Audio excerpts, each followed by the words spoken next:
All right, I believe this means we are live. There we go. Ladies and gentlemen, boys and girls, tech fans of all shapes and sorts and sizes and persuasions. I got to pull my chair up. I was like all into the chat and I had to move my monitors around. So I was like focused on chatting with people. Welcome everybody to another episode of the Monday Morning Tech Chat Show on the SGGQA podcast channel. I'm going to ask for another mic check because I've changed a couple settings again. So please let me know if this is sounding funky or if it's too loud or too quiet, and I'll try and mess with some stuff because I can't hear what you hear when we do it live because we're doing it live. I'm already seeing an incredible group of people checking out what's streaming here, seeing Sveticus, Coppacash, Soar Hunter, Trey, Fat Produce, J-Man, who just had their first own scone. I believe that's how you would say that. OWNSKWN. First time chat. Welcome and good morning. Mamikon, Gormlord, I think I said Andrew, Fat Produce, Twin Folk Tech. We've got a couple folks who are catching this live on the YouTube, Barry Johnson and Marilyn and Umar. So I think we've got a good crew to jump in. Oh, pronounced scone. Simon says Hypno says that it's own scone. Okay. I think that's probably accurate. All right, Barry also says the audio sounded pretty good. Good. Folks, welcome, welcome, welcome. I am Juan Carlos Bagnell, aka Some Gadget Guy, the SGG of this terribly named podcast series. But the QA is the important part because that stands obviously for question and answer. So we jump into a more interactive discussion. I like to hold my podcast on a Monday, so we've had the whole week. We had a lot of news, we had a lot of announcements, we had a lot of reveals go up last week, and we can kind of sort out our feels on them, come back fresh. And then there was also some breaking news, like at the end of last week over the weekend, that we can probably dig into a little bit also too. So, I would normally like introduce and say, "Oh yeah, we had a lovely weekend." Lex is bike riding like crazy. I couldn't be more proud of her. She's about to turn 7, and she's just pedaling away on this little like restored bicycle that we got for her during the lockdowns. And so we're really seriously looking like, okay, we're gonna have to get her a proper big girl bike very soon. But at the same time, I've been sort of relearning my better bike etiquette and bike safety as I'll be shooting out some e-bike videos very, very soon. And then this whole last weekend has been like putting pieces together for future videos and trying to work through like I have the Pixel 7 Pro right here. I haven't been able to get a case for it. I ordered a Spigen and something else. Well, actually, I've ordered 3 cases so far. A Spigen, I can't remember what the other case was, and a Peak Design. And so none of them have arrived. like the day I knew this phone was shipping, I put in orders and pre-orders and nothing has arrived. So I've been very anxious about taking my Pixel 7 Pro out into the wild. As I've been threatening to do, I finally got rid of the terrible case on my Pixel 6 Pro, and I replaced it with the cute little Peak Design. So I'm hoping to now start looking at a few of those Peak Design accessories where you can kind of like snap a phone to these magnetic plates. Come on, autofocus. There you go. My face isn't on. There we go. And so you can very easily attach this to like the Peak Design travel tripod. I'm a big fan. This podcast not brought to you by Peak Design. So I spent all weekend digging into stuff like that and trying to figure out like how do I make an e-bike video look a little more interesting. Okay, this is a new challenge for me. I've kind of like done e-scooters with my phones. I probably need to step up to something a bit better built for all that stuff. Twin Folk, damn Juan, I've got 10 cases for my Pixel 7. They all got here before the phone did. See, that was my mistake, Twin Folk, is I ordered my cases like heavy into the real consumer pre-order season. Because I didn't really know what was going on with Team Pixel. I didn't know if I was going to have to buy my own Pixel 7 Pro. Again, I'm always very appreciative that Team Pixel keeps me in their ranks. So this, again, the full disclosure, this Pixel coverage brought to you in part by a relationship with Team Pixel, #gift from Google. I didn't know. So I was very cagey about what I was going to order, and I ordered into the full consumer season when people were putting in their pre-orders for the phone. So the peak design case for the Pixel 7 Pro might get here before the Spigen. I don't know. So, yes, tech is fun, but tech gets tricky when you make the videos about the tech. We've got a full news block to cover, so I really want to try and move through that quickly. Just some really interesting stories that we've got to follow up on, that we need to keep an eye on. And then I really want to spend some time. Microsoft put out new Surface announcements. They seem to be underwhelming people. Going hands-on with a lot of that Surface gear and seeing like the Microsoft team, meeting some of the people, like the actual product engineers, excuse me, that were behind some of the refreshed designs for the Surface Pro 9, the Surface Laptop 5, and the Surface Studio 2 Plus. You get a very different sense of like what they're trying to accomplish, but the initial techie reaction and some of the consumer reaction has been very underwhelmed. So I want to spend some time talking Surface because I walked away from that event with a slightly different perspective than I think some of my tech brethren did. Obviously, we're going to talk Pixel 7 Pro and then also mobile gaming and that Razer announcement. We've got so much to cover. So, Phoenix the Cat. Juan has inspired me. Oh no. Juan inspired me to order a Peak Design case for my 7 Pro. I'll blame him if it's trash. Okay, well, I have the 6 Pro. Do you guys want just a quick, real fast review on the Pixel 6 Pro Peak Design case, which looks like it will be almost identical to the Peak Design 7 Pro case? I like that this is a magnetic, very similar to what you would get with MagSafe. It is a pretty strong magnet. Whatever my bathtub is made out of, I set the phone down next to the bathtub while I was helping Lex prep for a shower. That's weird. You didn't need to know all that, but it stuck itself to the side of the tub, and it was reasonably like on the side of the tub. Their little attachment system. This is their creator kit, so this works directly with the Peak Design tripod, or you can replace the base for just a standard tripod thread. Snaps together very quickly, very effortlessly, and it's on there. Like the phone's not going to drop off, and the case is snug and secure enough to keep it all in place. The only thing I really don't like about this case, pulling that off was actually kind of a challenge too. The only thing I don't really love about this case, I kind of wish the little guards were just a tiny bit taller to protect the glass on the camera visor. These two very thin plastic rails, they give you a little bit of clearance, but I kind of actually like just a touch more. And then I just don't like the aesthetic of the kind of black plastic top piece on the top of the phone. The more fabric feel on the rest of the case is very nice. This is a very easy case to hold, and it solves some of the problems of curved glass front and back. I like it. This is a very interestingly engineered case with a very specific purpose, with this square design that can orient your phone in portrait or in landscape mode. You've got to be in the Peak Design ecosystem, but even if you're not super deep in with all of their accessories, you've got a little tripod mount if you want to use it with anything else. I think it's an A for effort. I wish the aesthetics were just a little different. Other than that, I've been enjoying it, and it's not prohibitively expensive considering the proprietary system of accessories that it's meant to build into. Case review. I don't do case reviews. I don't know what people want in a case review. Oh no. Simon says, Hypno, I'm kind of disappointed with Juan. By now, I'd expect a 7 and 7 Pro review followed by a 1 day later, I was wrong video. This totally changed my mind on a product. Whoa, face thumbnail. Oh, Phoenix the Cat, excellent. Awesome one. I feel more confident in my splurging now. Good, good. I'm glad I could help validate your purchase. Okay, we got to knock out some housekeeping. This always takes me way too long. I'm gonna take a quick sip of coffee here.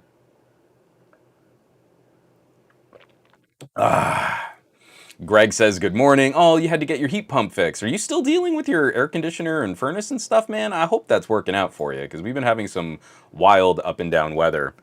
Oh, Gormlord. Man, I do, and they're very complicated. Gormlord asks, someone who has worked in the voiceover and voice acting, do you have any thoughts on the Bayonetta controversy? I'm not sure what to make of it. Don't know the industry enough to know who's in the wrong here. So here's the deal. I have a lot of very emotional thoughts on the treatment of voice actors. The whole controversy is surrounding a woman who used to be the voice of Bayonetta, went out on social media and said, I was offered this ridiculous lowball offer to voice Bayonetta in Bayonetta 3. The director, the person sort of in charge of putting together the talent and performance of this character has since like vanished from social media. And the reason why I don't personally want to get too into the whatever the optics or the politics of a decision like that might look like, because I've been on both sides of the negotiating table when a company is trying to hire a different actor to perform a role versus performers renegotiating contracts to try and make more money on subsequent like sequels of those types of games. And then also voice acting is one of the most brutal forms of vocal performance, and it pays well, but you have a finite number of times in your life that you can scream grenade into a microphone, and you have to put a dollar amount on how many times can I do that in my career. At the same time, blowing your voice out and then not being able to work on other projects. There's kind of like an exclusivity thing that happens with that. So one of the reasons why I'm reluctant to comment further is I'm pretty good friends with Jennifer Hale. And Jennifer Hale is the actress who's taking over for this role, which to me says that there was a negotiating process in play and that there was an aspect of this where producers were looking at different performers. And I have nothing but the utmost respect for Jennifer Hale's career, her performance. I've worked with her on a number of projects. I've auditioned her on a number of projects. And it just feels kind of skeezy to go wading in when I've got like an emotional attachment. So just, I guess the thing I would leave off when it comes to the Bayonetta controversy is this stuff is very complicated. It is very emotionally charged because people pour their souls into a vocal performance, and to see another actor come in and take over that role can really hurt, let alone negotiating a dollar amount on such an emotional investment is really delicate work. So for the actress, and I can't remember her name now, I've never worked with her, who originally was the voice of Bayonetta, and I apologize for that. It's got to be a very difficult position to be in, and it's got to be a very complicated and emotional position to be in. And it's another part of this conversation, like how do we value media? How do we value the performances that help media? What is the role of the performer? Because there are going to be people who's like, I play the game to play the game. I don't care who voices the characters. And then there are going to be people who are like, I'm so emotionally invested in this character, and the character feels wrong if it's performed by a different actor. And there's a whole spectrum. Like there's every shade of gray in between. So that is not an answer. Sorry. I can't do more than that. Gormlord, it gets ugly, and it gets personal, and it gets rough. So jumping into some housekeeping here. Let me get this out of the way and click into some screen share. I wanted to start this off. I got a couple of things out, and I've been racing like crazy to try and catch up on Pixel 7 stuff. But starting the week, I finally got to put out this video, the Infinix Zero Ultra. I am such a fan of what Infinix is trying to do. This is an international brand. They sell heavy in a number of markets that again, like as a Westerner, as an American, you know, a lot of the countries that Americans would have a hard time locating on a globe. So this is the Zero Ultra. This is a phone that, depending on region and currency valuation, do I still have it on my desk? I do still have it on my desk. Depending on region and currency, this is a phone that's going to retail for roughly 500 US. Again, whatever that might be in the local currency. And again, that's going to change. I got a number of comments from people in the Philippines who are like, this phone is launching 330, 350, somewhere in that ballpark. Again, in the local Philippine currency. Do they use pesos? Someone please correct me. I just sounded like an idiot, and I know I just sounded like an idiot there. But exchanging for the local currency, the equivalent of $350 US. This is a phone that's designed and looks very similar to something like an LG Velvet. It's got that kind of look and feel to it, so it feels a lot nicer than its full MSRP. And it's got one of the largest production grade camera sensors currently being sold today. If you were in the Philippines, for around the equivalent of $350 US, you've got the same camera sensor that's going into the Xiaomi 12T Pro. The 200 megapixel image sensor, 1/1.22 inch, so it's even larger than what's in an iPhone 14 Pro Max. So Simon says no. Yes, thank you, and Aditya. I thought it was, and then because I'm of the Hispanic variety, it's just like, oh my god, did I just say the stupidest thing I possibly could have in showing people I don't know what happens in other parts of the world. But pesos is apparently correct. So I'm sorry. So this Infinix totally rocked my socks. If you can imagine, again, you're not getting all the same software, you're not getting the same horsepower and performance, but that camera sensor makes up in brute force optics so much of what makes for a better camera system on a phone. The equivalent of 350 bucks. And you can walk out the door with the same sensor that's on like an $800 Xiaomi is ridiculous competition. I was very impressed with what Infinix has pulled off here on this phone. Even the like more regional $500 price point puts it just below, but in spitting distance of like OnePlus 10Ts. And again, the OnePlus 10T is going to significantly outperform this phone in heavy compute power tasks, but the camera sensor is better than what's on the OnePlus 10T. Okay, so moving right along. We did a video, TK and I, a rambling, just set up a phone and clip on some mics and chat out everything that we saw at the Surface launch. So TK and I just shared some very early first impressions. And I think you can see, like, I know a lot of techies are saying, man, this was very underwhelming.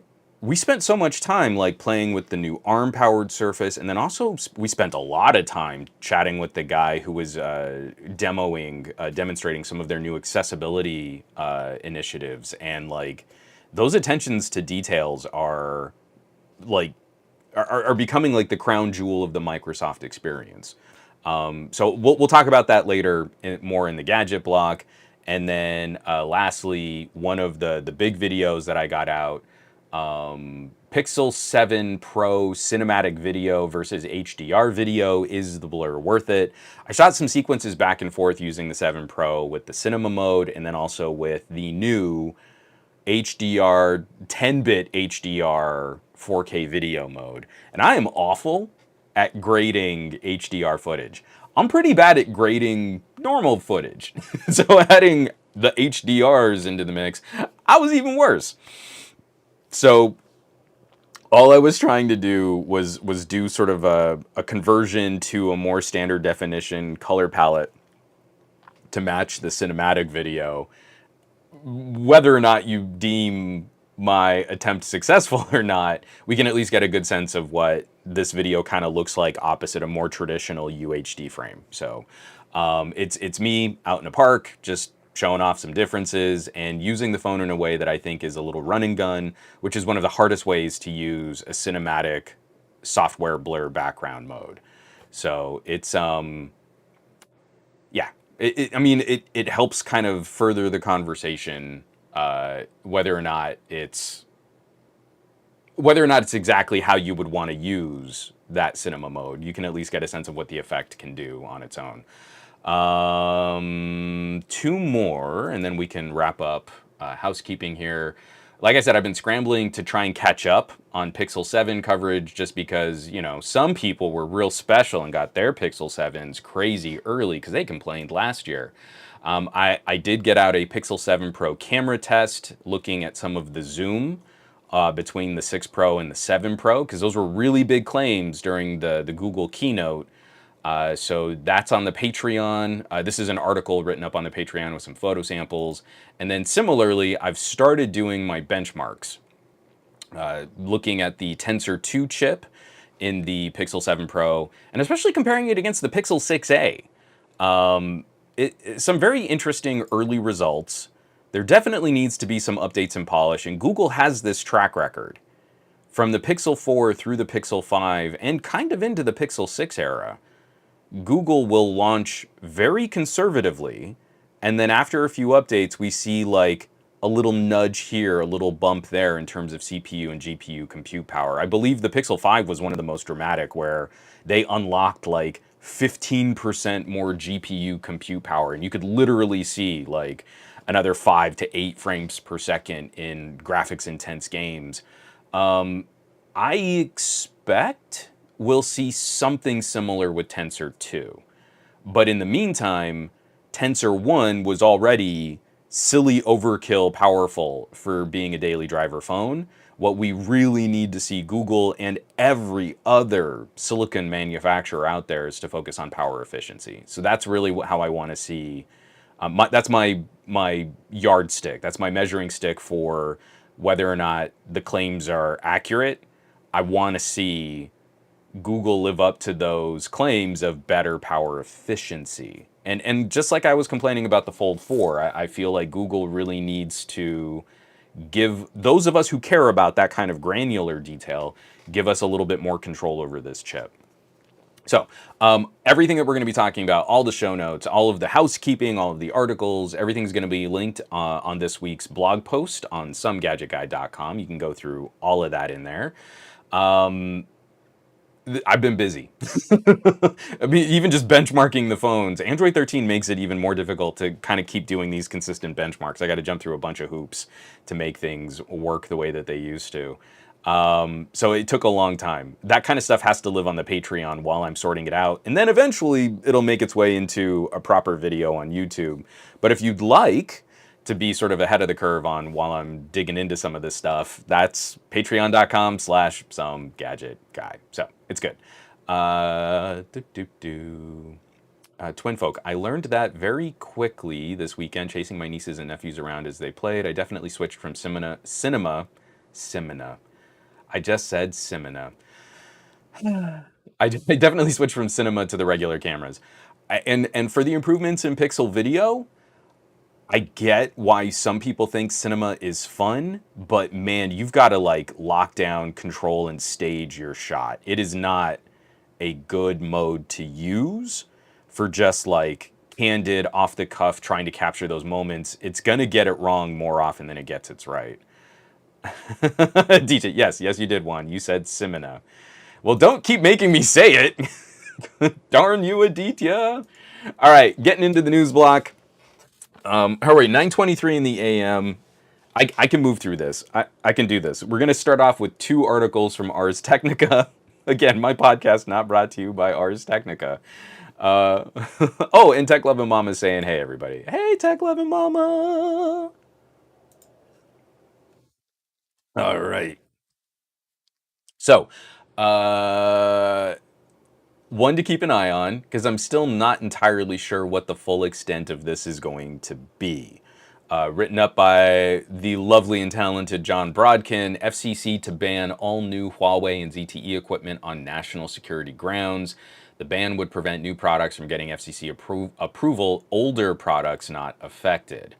The FCC previously banned Huawei and ZTE equipment from being used in telecom networks that receive subsidies from the Universal Service Fund, but an order proposed by Chairwoman Jessica Rosenworcel would go further. Citing anonymous sources, Axios reported that it would prevent Huawei and ZTE from getting any new products approved by the FCC. The FCC's covered list applies to, quote, Communications equipment and services that are deemed to pose an unacceptable risk to the national security of the United States or the security and safety of United States persons. Rosenworcel issued a statement on the pending proposal saying, quote, the FCC remains committed to protecting our national security by ensuring that untrustworthy communications equipment is not authorized for use within our borders, and we are continuing that work here. The FCC could vote on the order at any time. The FCC's list of items on circulation includes the proposed ban titled Protecting Against National Security Threats to Communication Supply Chain through the Equipment Authorization Program. It was circulated last week. So the thing that we kind of need to see, and I'm honestly not sure. So this is why I wanted to, and why I read a little bit more of that. The language of this is a little vague. And I want to see what this covered list. There are some extra links and we can kind of dig a little bit deeper, and I'm going to try and read up on this stuff, but I would also, have everybody else, like, if you're interested in this kind of security policy, what might this mean for things like consumer-facing products? A lot of this seems to be written at the carrier level, the infrastructure level. And this is the back and forth that we've been playing with Huawei and with ZTE in the past as well, like looking at what's the appropriate response to certain transgressions of equipment sales to countries on lists that we don't want them having this kind of equipment. Then also the ability for countries to use telecommunications equipment and infrastructure equipment as potentially spycraft or cyber warfare. Again, if we have concerns about one country and doing business with that country, then using that country's equipment in our infrastructure is problematic. But what I can't get a clear sense on, ZTE phones, are those going to be back in the list of can't buy them? I've been very much enjoying using my Red Magic. I really liked the Axon 40 Ultra. I'm going to be using the Axon 40 Ultra actually in some of my e-bike coverage just for what that camera can do and very specifically what that camera can accomplish. I feel we need some better disclosure on what constitutes a risk and why some companies get added to this list and how that affects consumer-facing products. So it's going to be tricky once we finally get some kind of clarification on what exactly is getting locked up here. From Trey, I do trust her, but I still don't know what has actually been found is all just smacking of Red Scare tactics. I'm a huge fan of Jessica Rosenworcel. I think her domestic policy has been spot on. I feel the FCC is being leveraged. They are the agency, they are the commission in the United States that would be responsible for enacting this type of policy regarding foreign infrastructure and investment, but they have to get their data from other government agencies to act on this. And I'm not sure what that looks like because, again, they're going to put the proprietary secrecy of all of this in play. So it's tough. It's tough being a gadget nerd and a fan and understanding like the supply chain effects of how all these things get built. And then also looking at government policy and security policy to say, was this reasonable? And we'll probably never get a clear answer on any of that. All right, moving on. One that's a little more clear cut. I'm sure I can actually predict the responses of many of the people in the chat on this one. AT&T to pay $23 million fine for bribing powerful lawmakers ally. Let me try that one more time. AT&T to pay $23 million fine for bribing powerful lawmakers ally in exchange for a vote. AT&T says it's committed to ensuring that this never happens again.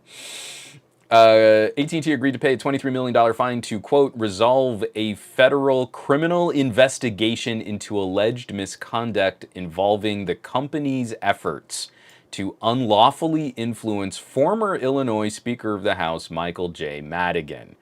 The investigation of AT&T Illinois is being resolved with a deferred prosecution agreement under which the company admitted it arranged for payments to be made to an ally of Madigan to influence and reward Madigan's efforts to assist AT&T Illinois with respect to legislation sought by the company. So, $23 million fine for AT&T.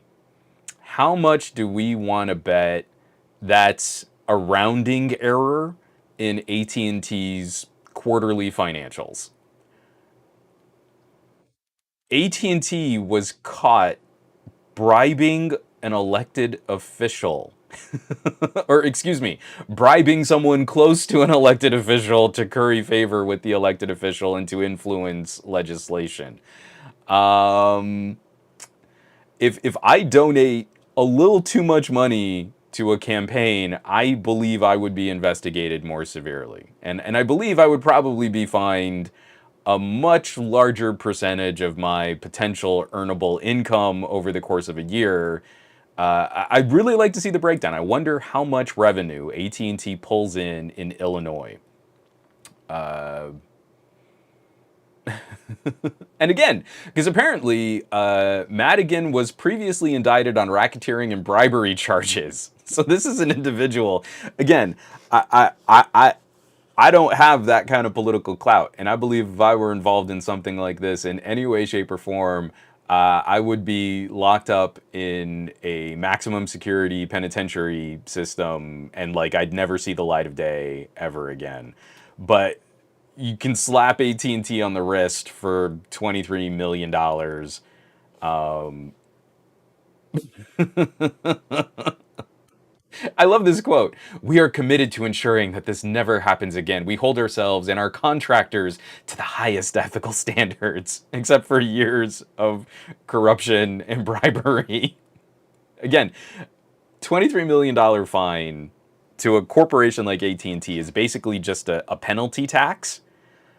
There's nothing to stop people at AT&T from doing that again. I have to believe AT&T made way more money on their preferential treatment through this type of lobbying effort, bribery, than this fine would ever convince them. Like this won't even be brought up at like a shareholders meeting outside of the actual disclosure, just because they're going to be fine. Like we still made X number of dollars in Illinois, $23 million. Again, it's basically just like an oopsie tax.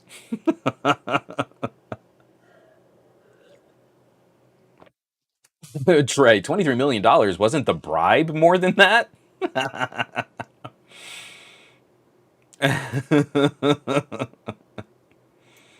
Oh man, I just our legal system at play. We're dealing with these massive hundreds of billions of dollars infrastructure and corporations, and our laws are still written like Dr. Evil. $1 million. Whoa. Yeah, Steve DeRoche. Absolutely. We're sorry we got caught. We'll try better next time. That's all it's going to mean. Is like, hey, just to avoid paying this $23 million fine, we at least know what not to do next time. Okay. All right. Yeah, and Simon says, "No, we only just found out about Illinois. Imagine what other states have AT&T shenanigans going on behind closed doors and closed emails." Well, we know. We know that there is sort of a relationship between these types of institutions and lawmakers where the acceptable method of influence over politicians is money. Money is speech, and corporations are people. That's what's so hilarious. Like, that's already scummy. That's already influencing votes more than we can influence politicians with speech because they dump money into campaign contributions. That AT&T still went. Like, people at AT&T still went further to just direct bribery. All right, well, we'll just cut you a check. Do the thing we want you to do. Okay, cool. Is what makes this even more galling and hilarious at the same time. All right, moving right along. This one was kind of sad to me. I had not been watching, and now I guess I won't be able to watch because Comcast is pulling the plug on G4 TV, ending the comeback try for a gamer-focused network. This was written up by Dade Hayes over on Deadline. Comcast's Spectacor division is pulling the plug on video game centric network G4 TV, whose early incarnation in the 2000s remains a cultural touchstone for many millennials just a year after its relaunch. In a memo set to be sent to all employees, Spectacor CEO Dave Scott explained that the company's investment and efforts to revive the network just didn't gain traction. And it's a disappointing story because I think it still shows the divide between an internet-based exchange of ideas and the more traditional structure of television production, and how the two can butt heads and stall efforts to recreate. I mean, I'm very nostalgic for that era of early internet and television programming. I miss the Tech TV days. I miss the early G4 transition days. And we just don't, we can't seem to get that back. You know, when I used to complain on this podcast a lot. You know, like there is a dude out there like Patrick Norton, and like he's just one of the best hosts for tech conversations that I've ever watched in my entire life. He was a huge inspiration for how I like to handle some of my discussions. He's not shy about digging into topics like being an audiophile. I'm so tired of techies. They're like, I'm not an audiophile. I just like to talk about $500 headphones. You know, like, shut up. Just own it. You're talking about premium audio gear. So, trying to rekindle that, trying to claw back from this direction of short form algorithmic video snippet, keep the brain sparking like a Christmas tree, manipulative kinds of content is increasingly more difficult because we've got to put money behind it. And we also have to let some of those ideas fail in the marketplace for a little longer. If we can't gain the traction organically, we can't really astroturf it. You can't build that fan base inorganically. You've actually got to get people on. So giving G4 TV a year of tepid marketing was never going to be successful. And that's what's so sad is like you built this channel, you brought people in to comment, you revived shows that had kind of the familiarity and the nostalgia that people like me were looking for, and then you just kind of sat on it. And yeah, that's not going to work. You've got to triple down on the advertising, on the outreach, on combining it with clips for social media and the infrastructure of editors and producers. And they tried to do it cheap, and they tried to do it, you know, organically, but that's not really growing a property like that. So I'm upset. And really, I'm kind of also a little upset with myself that I wasn't really trying to watch it more consistently or aggressively. I was just kind of tuning in for little clips that were being shared on social media about some of the more controversial things that happened at G4 TV. I fell into the same trap. Like the things that got headlines were the things that weren't really about G4 TV, but the management and the operations at G4 TV. And that sucks. I don't like being a part of just the outrage bait traffic commentary on this kind of stuff. So yeah. Oh man, Twin Folk. I miss I miss screensavers in X Play. Man, that era. I just like X Play was so good. I would just sit there and just crib reruns of X Play over, and especially whenever they would do like a marathon. I was glued. Um Actually, Twin Folk, I believe Adam Sessler was back on the new G4 TV. I don't know what was going on with Morgan Webb. Uh, Deuce Quain, so many failed ideas. So true. It's so sad. Copycash, yeah. I mean, back in the day, Screensavers with Patrick and Leo was my show. Like the OG crew of like, hey, we're computer nerds and we're talking about computers on TV was absolutely glorious. Oh, and the Twin Folk, their E3 coverage was second to none. Absolutely agree. I That's actually, that was kind of our template, what we were trying to recreate at Newegg. We never really got it up and running the way that we wanted it to, but I wanted to do coverage more like that. Have like in studio, cut to remote, packages this and interviews that, and I wanted it to be more than just like the run and gun YouTuber style of event coverage. It's so frustrating. We weren't able to make it work either, and it sucks because like when you put that together, people seem appreciative of it. Like, oh, that was really well done, and you did a good job at that. But then they don't share it. Then they don't support it. Then they're like, oh yeah, just keep making more. And you're like, yeah, but YouTube is crushing this video because it's not getting shared and commented on, and like, and this is what's frustrating. Like, unless we just have a hilariously bad hot take that's controversial, we can't make a successful product anymore. Like, you can't make something unless you're going out of your way to like piss people off, and that's the rage bait that all of social media has become right now. I want to just make the good thing that gets people excited to talk about the fun stuff, and that can't happen unless I'm only placating a small group of bias, or unless I'm going out of my way to piss off a larger audience of people that seem to think they're more cleverer. And and Q3 Becker, from what I've heard, there was a lot of drama with the G4 revival. There were a lot of changes with the content on G4, including inserting lefty politics in the hosting, the added insult to people not liking the new edition with the if you don't like it, don't watch it. I think that's always been a tricky aspect of the video game conversation, because gamers actually love politics. I mean, look at the popularity of like military-based shooter games. That's a thing. They love having politics kind of slap them in the face. It's whenever they see a politic that they that challenges some idea of what they're into. That's, oh, but when did gaming be all about politics? Like, it's always been. It kind of always been. Tech is politics. Like the creation of it, the utilization of it, the appreciation for it. Everything has a political component, and you can sit it out and say that you're above politics, but all that means is you're just giving away your power to contribute to the political discussion to someone who probably doesn't agree with your standpoint.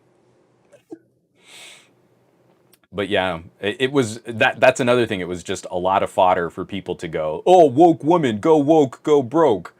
And unfortunately, Comcast is going to kind of prove that accurate to a degree. Speaking of terrible social media plays, who's still listening to Kanye? I feel like this dude is going off the deep end, and it's getting real scary because Kanye West is looking to buy controversial free speech app Parler, written up by Steve Dent. Here we go. Last week, Kanye West was locked out of his Twitter and Instagram accounts following a weekend of anti-Semitic posts. Now the saga has taken a sharp turn with news that the hip-hop mogul is acquiring the controversial, quote, free speech, end quote, social media app Parler. Deal appears to be happening quickly, with the company behind Parler saying that the parties expect to close the transaction in the fourth quarter of 2022. The price was not revealed. So yeah, I just think it's funny. Free speech is not the argument to use on a private platform. Parler does not engage in free speech, not in any type of libertarian or truth or philosophical idea of total abject freedom of speech. You cannot. It's impossible. So Parler is just as manicured a platform as any other social media platform. And if you go and you say things that kind of rub the audience on Parler the wrong way, your account will probably be muted or banned by their own policy of moderation. You cannot expect full, true First Amendment free speech on a privately owned corporation's infrastructure. That is not what free speech is. Free speech means you can say something or publish something or try to spread word of something without the government arresting you for it. And Kanye West is a perfect exercise of that in practice. He's recently said some pretty hateful and ignorant and awful things that have upset a lot of people. And I don't feel he should be thrown in prison for it. But there is no expectation that a corporation like Twitter has to publish what he wants to say on their platform. Excuse me, let me take another quick drink of coffee.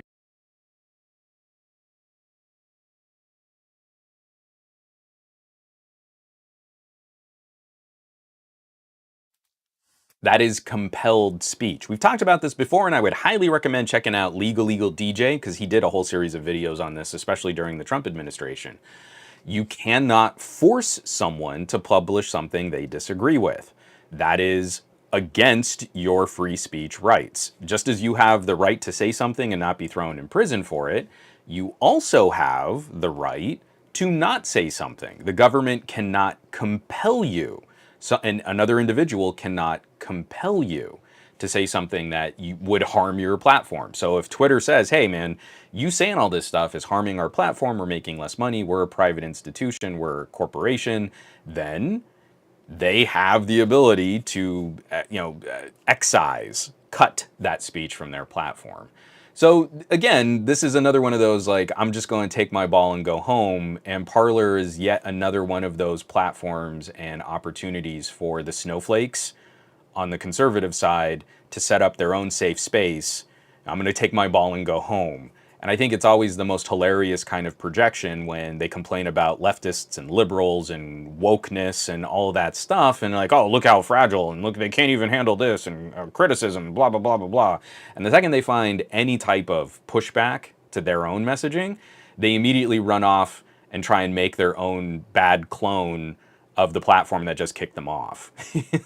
Like, the marketplace is speaking, they don't appreciate your contribution to the discussion. If you're really into, the free market, then you kind of have to admit at some point this is not profitable discourse. The market is speaking, and that type of speech is not appreciated. The marketplace of ideas. So yeah, this is getting real ugly, especially given the whole recent shenanigans with Elon Musk and whether or not he will or won't buy Twitter and absolutely burn it to the ground. Now Kanye West increasingly getting pushed into the far right is really sad because this is an individual who I think is very gifted. I think he's very talented. I've been a fan of his music in the past.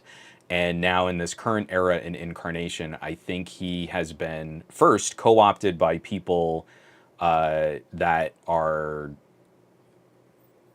disingenuous in their presentation and depiction of their family life for the profitability of their family corporation. I believe Kanye West is someone in need of mental health expertise and therapeutic expertise that he was probably not directly afforded in his previous relationships with these family members, and then on his own is not being very well kept by managers or producers or people engaged in the Kanye West circle. So when someone like that, who seems to have an outwardly narcissistic personality, faces pushback on his ideas, increasingly is going to double down on those ideas and then seek out validation and approval from audiences that are receptive to his message. So every time he says something completely hateful or hurtful, there's going to be a certain pocket of American society that's going to embrace that. So increasingly, he's going to keep directing his focus and his attention on those people. And that's probably what's leading him to look at acquiring this Parler app, where he can find an echo chamber and a safe space for him to say whatever he wants and people will applaud him for it. Challenging that idea is psychologically complex. And Kanye West seems like he's not getting the help and the support that he needs to kind of pull himself out of this sort of spiral. And that's really sad. It is. Well, I bring this up just to say we'll have to see what happens. I don't think this is going to be a good business move. I don't see where trying to buy an option and own a social media, like, it's the trendy thing for a billionaire to do these days. I want to own my own social media platform. and everyone has to suffer for it. So now it's going to be the dissemination of more hateful speech. Great. Awesome. We needed more of that. So it's pretty great. So, I just said that Simon Says Hypno beat me to the punch. Yeah, right-wing billionaires do like buying media outlets to control the narrative. Funny that. There was the article that we were talking about on the Discord. I've got my Discord looped in here, and people can kind of see comments. If you comment on the Discord in the podcast channel, it shows up live during the podcast. We were talking about another one of those articles. Hold on, let me see if I can just pull it up real quick from the Discord. I'm way off my plot here. Tech CEO calls overemployment trend a new form of theft and deception. So if you're work from home and you work in an industry where you can pick up a side client or three, now CEOs are saying, well, you're not giving us every part of your time, and that's robbing us. And again, I feel like an article like that is written out of like pure hate capitalism. You know, like the worst idea of capitalism formed its own consciousness and wrote an article that went to Business Insider. Here's the deal. I know people say, like, as you get older, you're supposed to get more conservative. I'm increasingly pushing more left as I get older. A corporation is hiring you to complete a job. That's it. It shouldn't matter how long it takes you, what type of focus or attention. Did you get the job done, and did you do it well? And after you've met that criteria, the corporation can screw off. As far as I'm concerned, you have upheld your part of the business relationship, and the corporation is going to give you money to compensate you for completing the task that they needed you to complete. And if you work another job, or if you have another client on the side, that is no business of the corporation, so long as you are upholding your part of this contractual obligation. The only times that might be an issue is if the corporation is working with such proprietary information, or is a government, contract, and is working with defense or secret information. I worked for a tech, a JIT contract, a just-in-time contract, fulfilling and managing computer parts for Department of Energy facilities. I got to go to Los Alamos National Labs. It was flippin' awesome. I freaking loved it.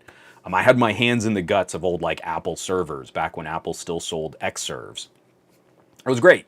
I had key card clearance. I had to get vetted. I'm bondable. I had a background check from DOE performed on me. I had a friend. I was really worried because, like, I worked at a job and you're like, well, we need a reference. And you're like, oh no, if they ask Bill about me at the movie theater, this could be bad. But Bill was actually really cool about it. So, I am so deep in that business relationship, and I have to work in warehouses, and I have to go to, scientific facilities. It probably would have been bad if I'd also picked up a gig on the side, like doing corporate sales at the same time. That would have been an example of a distinct conflict of interest between the proprietary information of working for DOE and utilizing that as leverage for business contracts in a more consumer or sort of citizen or business-facing, a B2B style arrangement. Sure, that makes sense. If your job is not built or structured like that, then there's no corporation that can hold what your private time, what you do on your own time. And I'm so tired of this, like, anti-worker tone in so many of these articles and editorials. Like, there was another one that just got shared on Reddit, like, it's not really compensation. Workers need to feel appreciated. And so really, pizza is going to be a bigger motivator for worker happiness than paying them more. And you're like, who wrote this? Because you're just reinforcing this idea amongst middle management that they can treat their employees like garbage. I'm a big fan of the Google hardware team, but Google's current software engineer strategy looks awful. oh, you need to buckle down and we need to tighten our belts, and we're making more money than we ever have before, but we're not making enough more money at Google, so you don't get all the same perks and you don't get all the same expenses and you don't get all the same fun stuff. We've got too many projects going on and we need to trim this down. That is not the fault of the Google software engineer. That is the fault of management. From the top to the middle management, C-suite, they did not utilize their resources correctly, and they're still making way more money than they ever have before. They're still growing out of this pandemic. They're still demonstrating growth. They're just not demonstrating as much growth. And now that's a failure and their shareholders are mad. Every time I see a combination of articles like this all hitting business publications at the same time, all I can hear is the distant sharpening of guillotines. And you're like, I don't want that to happen. I don't want this to hit that full economic collapse, but we need a market correction. And if these corporations could lean into this more appropriately, keep their employees fed and happy, keep them paid well instead of all of this consumer price gouging, we'd be able to make it out of this. But we're looking at another grocery store conglomerate merger where like 10 of the top 12 massive grocery store chains are all going to be under one umbrella. And then we're so surprised that prices on food are skyrocketing, and all of those grocery stores seem to be posting record profits. It's a total conundrum. What a mystery. Must be inflation, not price gouging. And then that massive conglomerate corporation can dump tons of money into the campaign contributions of our elected officials. I go hard on this, and that's not exactly what we were meant to focus on in a tech podcast, but it's an unsustainable trend and it's a downward spiral loop that we could pull ourselves out of. Unfortunately, I don't think we will until something more catastrophic happens. And that's going to hurt a lot of people. And I'm going to be very upset to see that happen when it was a foreseeable a challenge. This was not easy, but it was a foreseeable challenge that we could have addressed in a more reasonable way. And it sucks.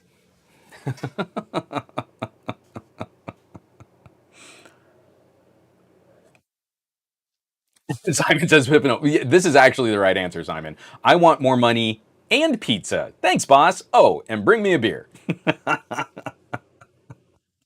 I'm just saying, like we keep talking about like the good old days, and you're like the good old days used to have much higher corporate taxes and a lot healthier social safety net. I'm just saying, and not everyone got to benefit from the good old days. I feel like we could be doing better.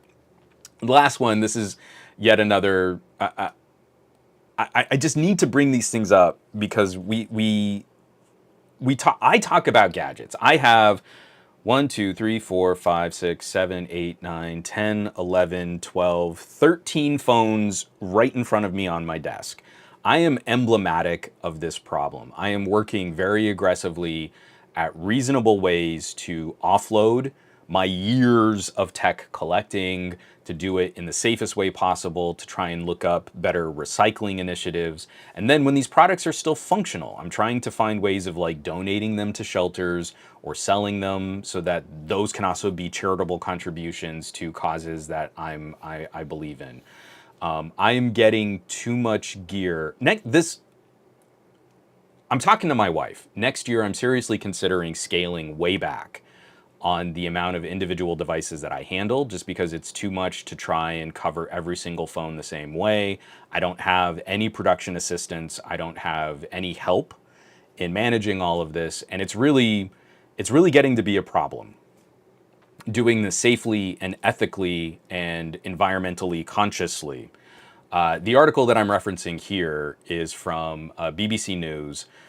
5 billion phones to be thrown away in 2022. People tend to not realize, here, let me highlight that. People tend not to realize that all these seemingly insignificant items have a lot of value and together at a global level represent massive volumes. We Director General Pascal Leroy said.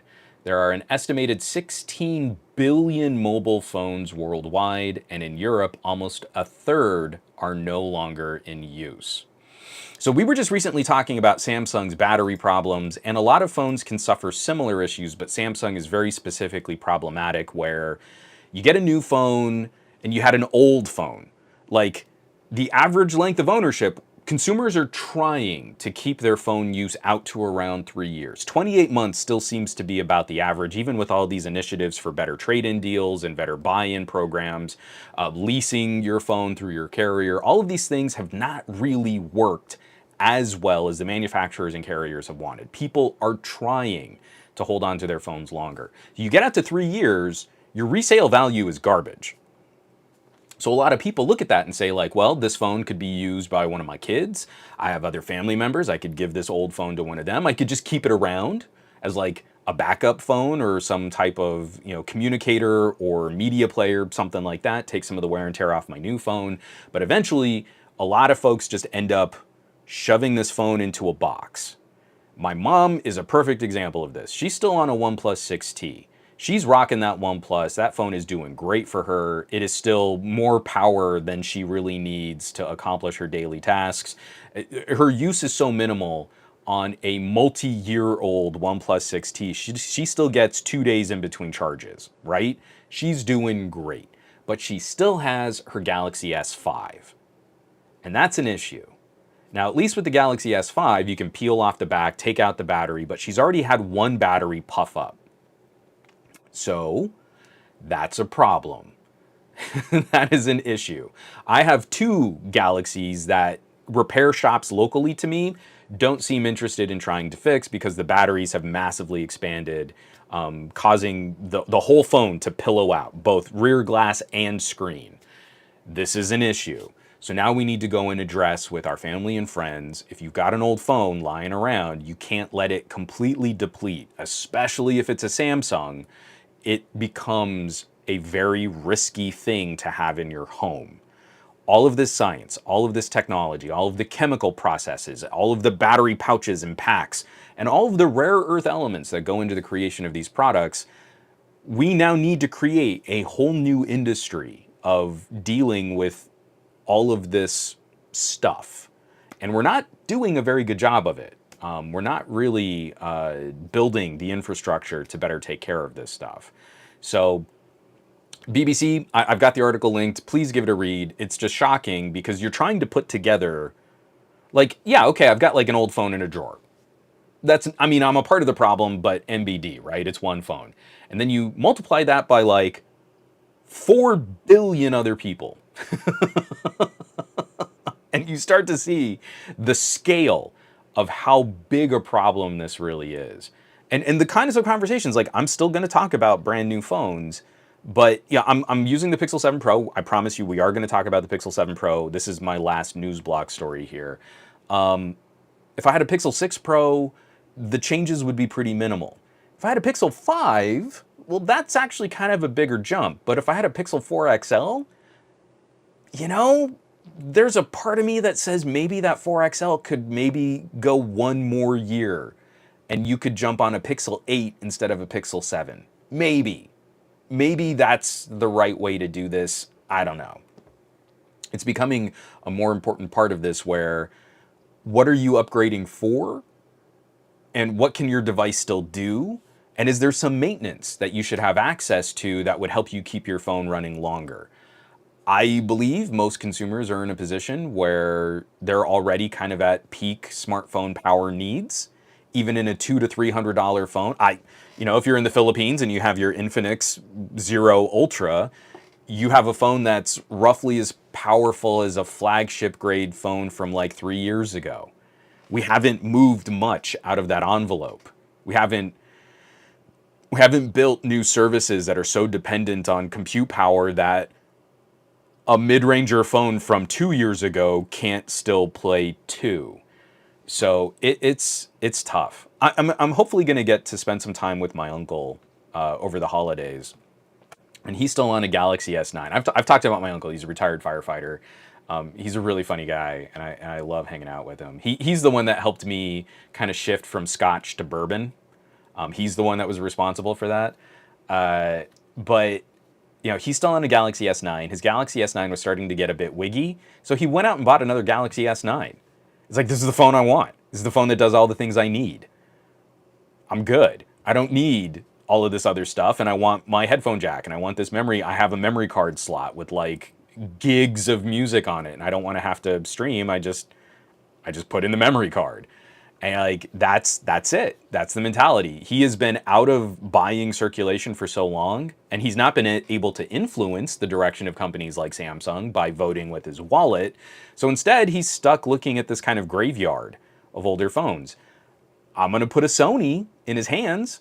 I don't know if he's going to like it because he's so used to his Galaxy S9, but I'm sure he's going to appreciate having a headphone jack and a memory card slot again. So that's the gig. This is someone who kind of, I think, embodies this spirit of, I have what I need. Please let me fix it or keep supporting it or do anything to keep it running and out of a landfill longer. And I wouldn't have to go out and keep buying new phones to do the same things that I'm already accomplishing on my current phone. So yeah, it's just kind of a bummer. Was I more? Is there more? I don't think I turned on. This is my special fancy battery powered heating mug, and I don't think I. So it says hello, hello. It says it's cold, so make it hot. Brr, it's cold in here. Let's make it hot. And then you do a really cool like hip hop step beat. And that's something I actually used to do when I was a performer. All right, hold on one second. I'm just going to take another drink.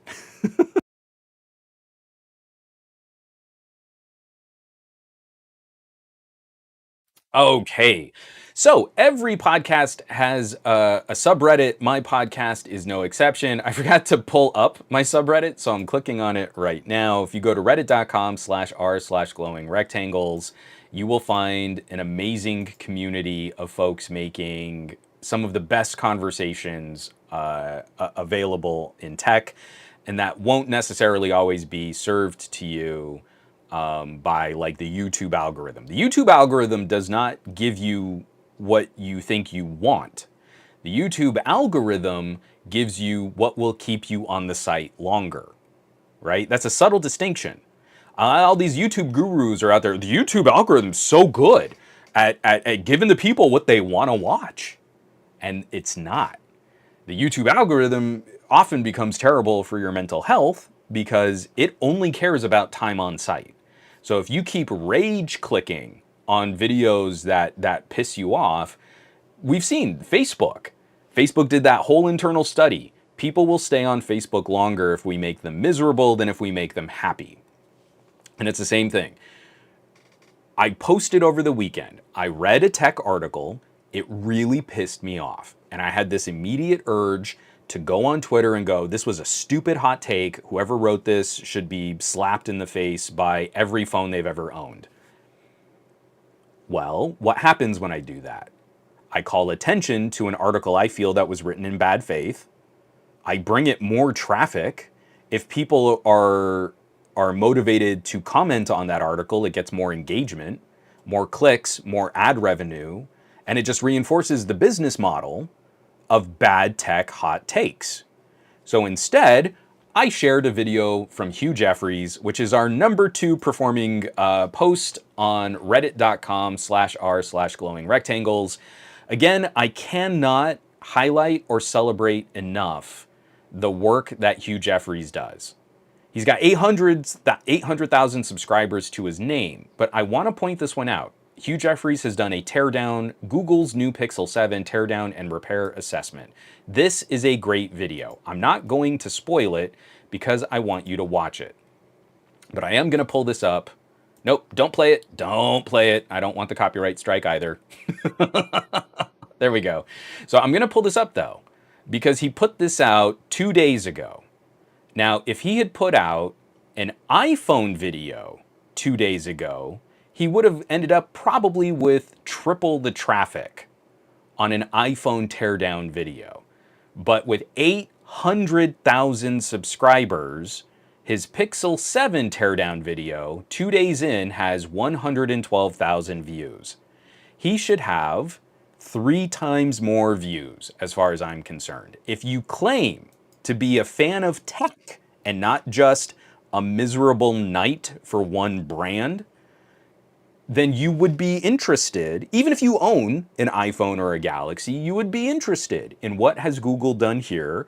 Is it doing a better job than my Galaxy? Is it doing a better job than my iPhones? His iPhone teardown videos have highlighted all of these issues with Apple's greenwashing of their right to repair initiatives, because they're really not empowering consumers to really repair and support their devices. They're just making it look like they're trying to empower consumers. So here's a Google teardown video. Wouldn't it be instructive to iPhone owners to see if there's another company with better vertical control of their hardware and software?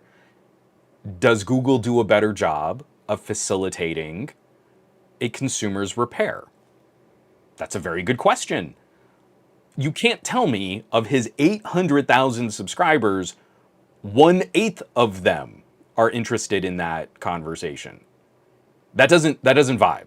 That really doesn't gel. That to me speaks of a platform that is manicuring and manipulating the flow of content. Of all of the people that say they're interested in Hugh Jeffrey's videos, this to me would be moderately high on that list, regardless of what phone they own or what platform they use. If you're a Hugh Jeffries fan, this is right up your alley. But I didn't get a notification on it. What? I'm subscribed. What's going on there? Do you know where I found out about Hugh Jeffrey's video first? I found out about it on Reddit. And I honestly, I found out about it on my own subreddit. So ER1980 shared this. It only got 9 upvotes, but it managed to land our second place spot today. This week on the subreddit. In third place, we had just a quick look at the Surface Duo 2 getting the 12L update. Some folks have been sharing screenshots. Windows Central got a little sneak peek at it. Number 4, user suspicious hotel, things that you can do on Android phones that you can't do on any iPhone. And then someone shared from CNBC the big secret business of Amazon's 100 plus private label brands. And that rounds out our top 5. Reddit.com/r/glowing rectangles. It needs your support. It needs your help. It needs clicks. It needs comments. All of these things help contribute.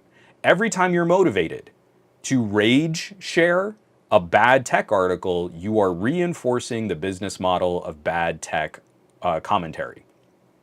If you do not perform as much for positive content that you like, then the bad content will win much more dramatically. The disparity in support, sharing, commenting, thumbs upping, clicking little up arrows. I mean, even just that amount of effort, if you're not even doing that, then what you're saying is, I just want to be perpetually frustrated by bad faith tech commentary that makes those companies more money. And that's the most insidious part of this whole cycle, is it's a business model that works.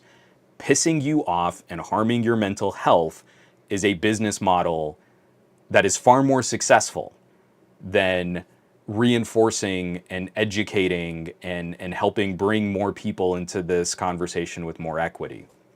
So my attempt at trying to address this is a subreddit, but on your own. Any way that you can participate on video sharing platforms, on blogs, on social media, all of these content creators need your help.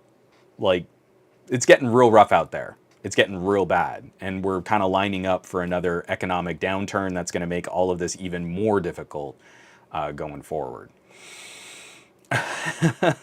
Aditya Nil. I'm gonna fight tooth and claw, Aditya says. I swear Juana's like gonna make me a good human being. I don't even need you to be good. I don't. You can still be snarky and silly and cynical and sarcastic, but if you want better tech commentary, then there are things that you can do. So reddit.com/r/glowing rectangles. I hope to see you there. I hope to see you sharing. I hope to see you supporting. I hope to see you doing anything that can help broaden this tech conversation out away from the more manipulative elements of social media algorithmic sorting and processing. So who wants to talk about a new game console? Yeah? Razer? Is anyone going to be buying one of these things? Anyone? I have a Steam Deck, so I'm probably not going to jump on the Razer Edge. So it's going to be me. I'm just saying.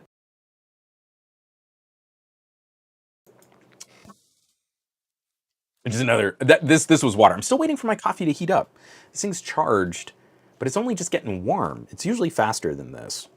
I have the Ember travel mug, and you push a little button on the bottom. It's got a battery. It heats up really, really quickly.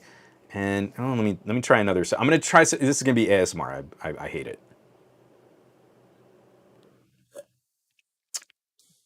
Okay, that's a little bit better. It's warm again.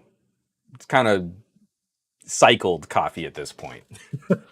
I'm a big coffee snob, but I also just like I just need something caffeinated to kind of keep me going. All right, the Razer's Edge or Razer Edge or whatever we're calling it.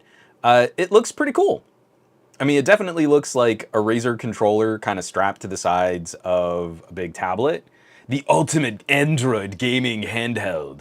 The Razer Edge is custom built to be the ultimate Android gaming handheld. The exclusive Snapdragon G3X Gen 1 delivers unrivaled performance. The 144Hz AMOLED display offers incredible clarity at high speeds. And Kishi V2 Pro is a console quality controller for compatible Android and Xbox games. So here's the thing. What is the G3X Gen 1?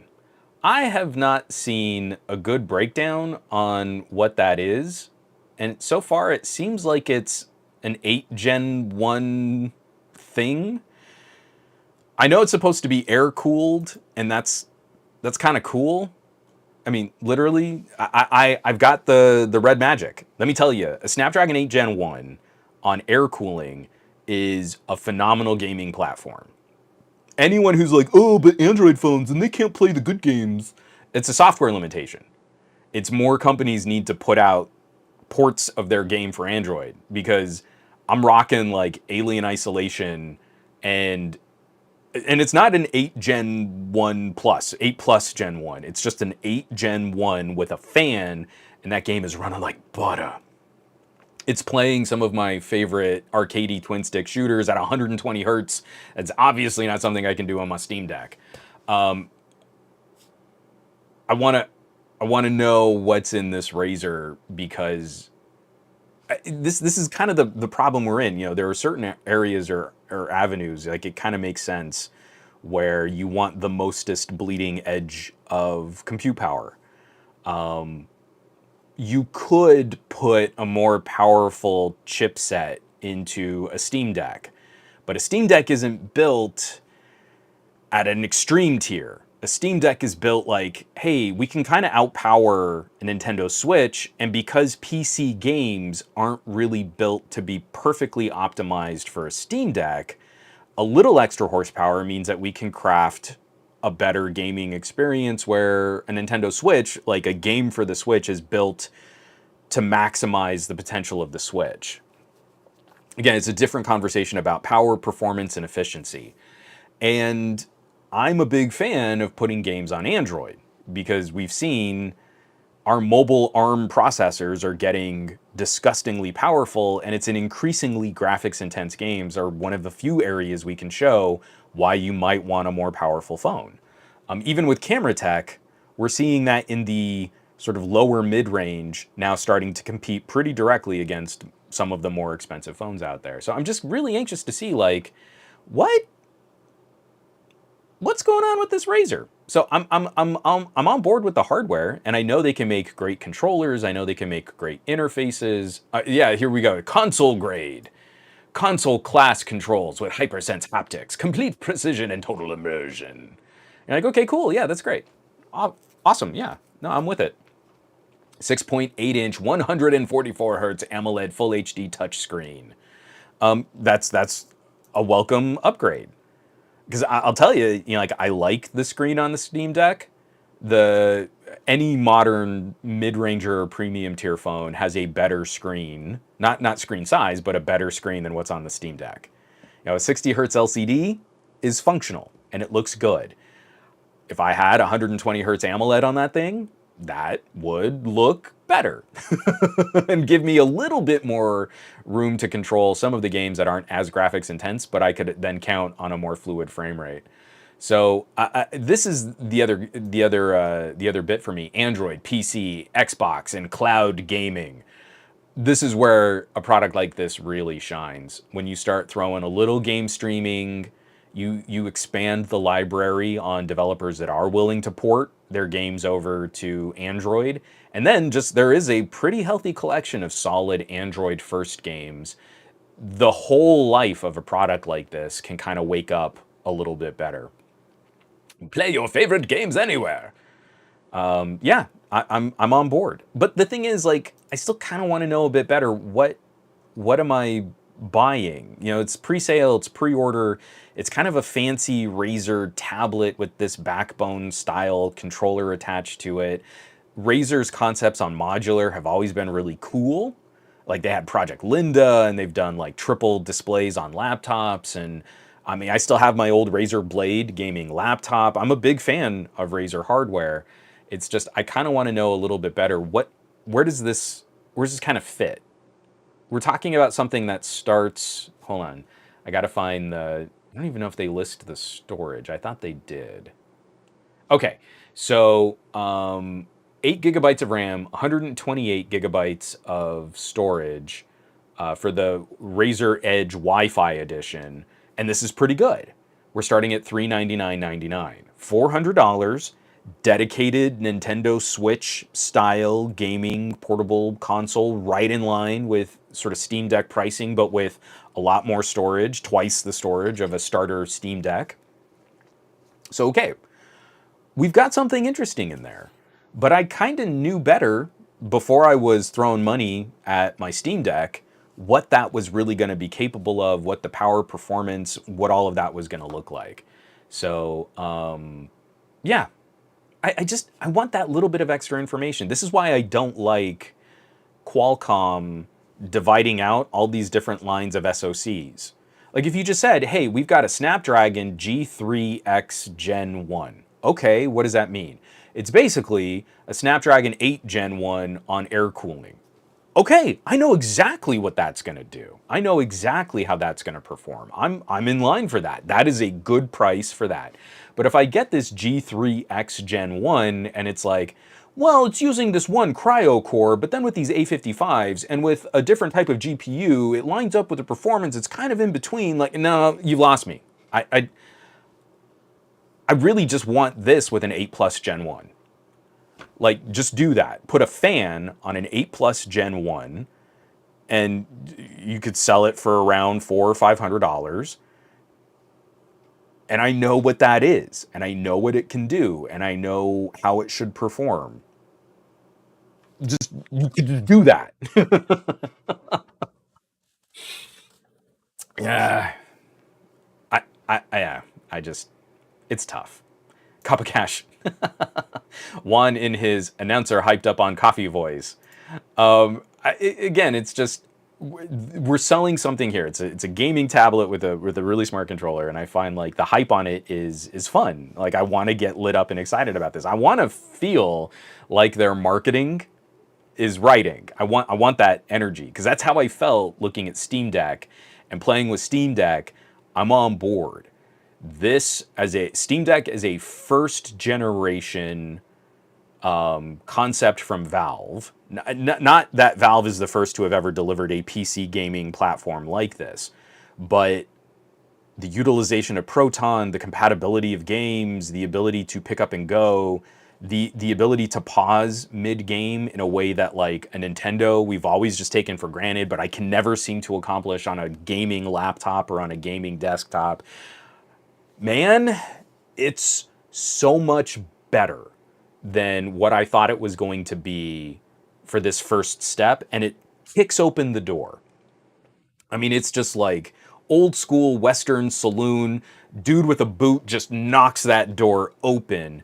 It kicks open the door for the next phase of this concept. The Steam Deck is one of the most exciting beginnings of this strategy that I've ever seen.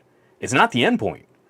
it just gets us started talking about PC gaming in a way that's more like portable console gaming.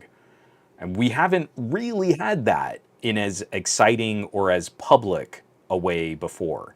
It's always been kind of focused off on super, super tiny little boutique solutions, or you get a gaming laptop. You want to play your PC games on the go, you get a big, heavy gaming laptop, and it has super loud fans, and it's got like this huge power brick because it can only play games for like 45 minutes on its own battery. Steam Deck changes all of that. So I want to see what Razer can do with this concept. I want to see what Dell can do or HP can do with this concept. It's got legs. Make it a small, focused, niche, boutique kind of product and build that, and you've got a license to print money once gamers really get into a variety of this kind of hardware. And then it increases and improves competition. On the same time, there's a lot of this, like, I look at this Razer and I think, okay, you could go down to a smaller screen. I mean, not much smaller. It's a 6.8 inch full HD display. So, and I'm sure the aspect ratios, it's going to be more surface area than a phone, but you could just slap a controller on your phone and probably end up with a very similar overall gaming experience. I'm not going to be impressed if this is basically just an Android tablet and you're paying to add buttons when you could just add the buttons to the phone you already own. If you have an 8 Plus Gen 1 or an 8 Gen 1 or an 888 or an 865, you could still be playing these games and just buy a controller. So, yes. Sorry, I didn't mean to kind of go off that long on the Razer Edge. I just wanted to see if anyone else was commenting. For me, it'll make. I got to read that, Farhan. For me, it'll make good sense if Razer gives lifetime subscriptions to any game streaming service. No, they won't. So I feel like one of the reasons why Razer can kind of sell this at a very affordable price is it's likely not utilizing the most bleeding edge hardware from Qualcomm's foundries. I really am getting the sense that the G3X Gen 1 is very similar to like a last generation SoC. It's not going to be an 8 Gen 2, right? That's not going to be what ends up in this NVIDIA. But on top of that, I think a part of this is also just like we're going to be getting better advertising through our launch partners. Launch partners are going to have stores on our console. You can interact with Microsoft or with Android or with Google, all these different things. And I think all of that is going to mean you're going to spend $400. That's pretty good for a portable console. Like that's ballpark, right? That's Nintendo Switch territory. And then you pay for a streaming service or a gaming service on top of that. It would be really cool, but no one's going to buy a console for $400 and get a lifetime subscription to, Xbox Live. Like that's Game Pass. It's already a good deal, but that's not going to happen. I mean, you'd have to pay a lot more for a lifetime subscription. And again, it would be lifetime or some kind of limited exchange.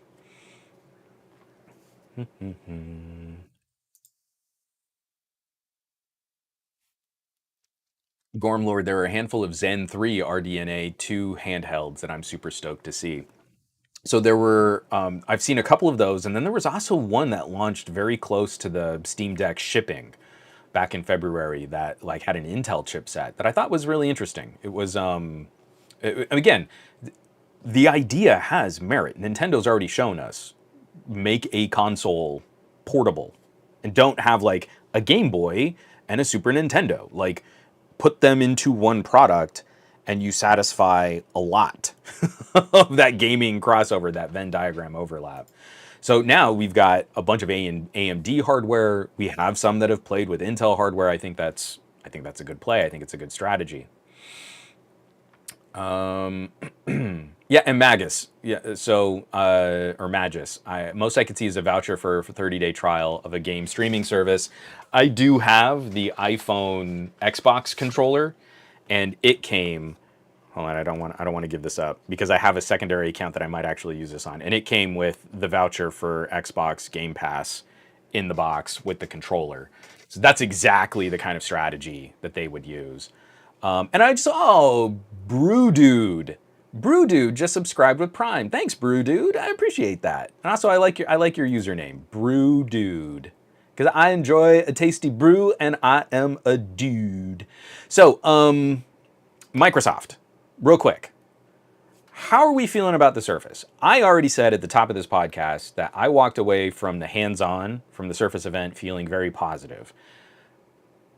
I should elaborate. I've spent some time with the Surface Laptop Go 2. That's kind of the writing machine and the web browsing machine that we kind of keep around the house now. The Pixelbook Go that we were using in that role is getting a little older, a little more dropped. Lots of crumbs and crayon have been jammed into that poor little laptop. And just as a slightly nicer version of that, the Laptop Go 2 has been brilliant. I can completely appreciate how well built that little laptop is for being kind of a more portable student grade kind of laptop. I think Microsoft is definitely playing this year conservatively, but there wasn't a ton to really mess with on the Surface Laptop 5. Again, we can only affect products by the reactions that consumers have for those products. And the Surface Laptop 5 is one of those smaller players in the overall Windows ecosystem, but has like a passionately loyal Microsoft fan base. So if you rock the boat too much, then you kind of upset the people that were your sort of core fan, the people actually spending money on your products. And that's where you've got like the Surface Laptop Studio is your place to really experiment and do something more dramatic. Your Surface Laptop and Surface Pro, funnily enough, are kind of now in Apple territory. They kind of need to be the products that are a bit more conservative, that don't rock the boat as much. So you get to the Surface Pro 9, and the thing I'm really excited about isn't like a radical change to the form factor. I'm very appreciative that they didn't radically change the form factor so that some of those older accessories don't become immediate e-waste. I don't want to buy different... It makes me mad that I have a Pixel 6 Pro, and the Pixel 6 Pro is very similarly built to the Pixel 7 Pro, but I can't use the case on my Pixel 6 Pro on my Pixel 7 Pro. Google changed just enough on this hardware to make my Pixel 6 Pro case waste. If I had traded in my 6 Pro for a 7 Pro, the case would have been junk. Garbage. Trash. And it didn't need to be. There isn't anything so fundamentally different about this phone that you couldn't have rearranged the buttons to make accessories more compatible. And it's that kind of crap that really pisses me off. So what do we see? We don't see a totally separate Surface to use the Qualcomm ARM chipset. It's the same frame. It uses the same accessories. It has the same pen support. It has the same attachment for keyboard blades. That's what it should be. A Surface Pro 9 should be a Surface Pro 9, not, well, you get a Surface Pro X2 and then you have a Surface Pro 9 and this is the same frame but it's a little thicker so you have to use a different carry bag, or if you had other accessories you've got to get Pro accessories for the Pro and X accessories for the X, and you're like, I don't want to mess with any of that.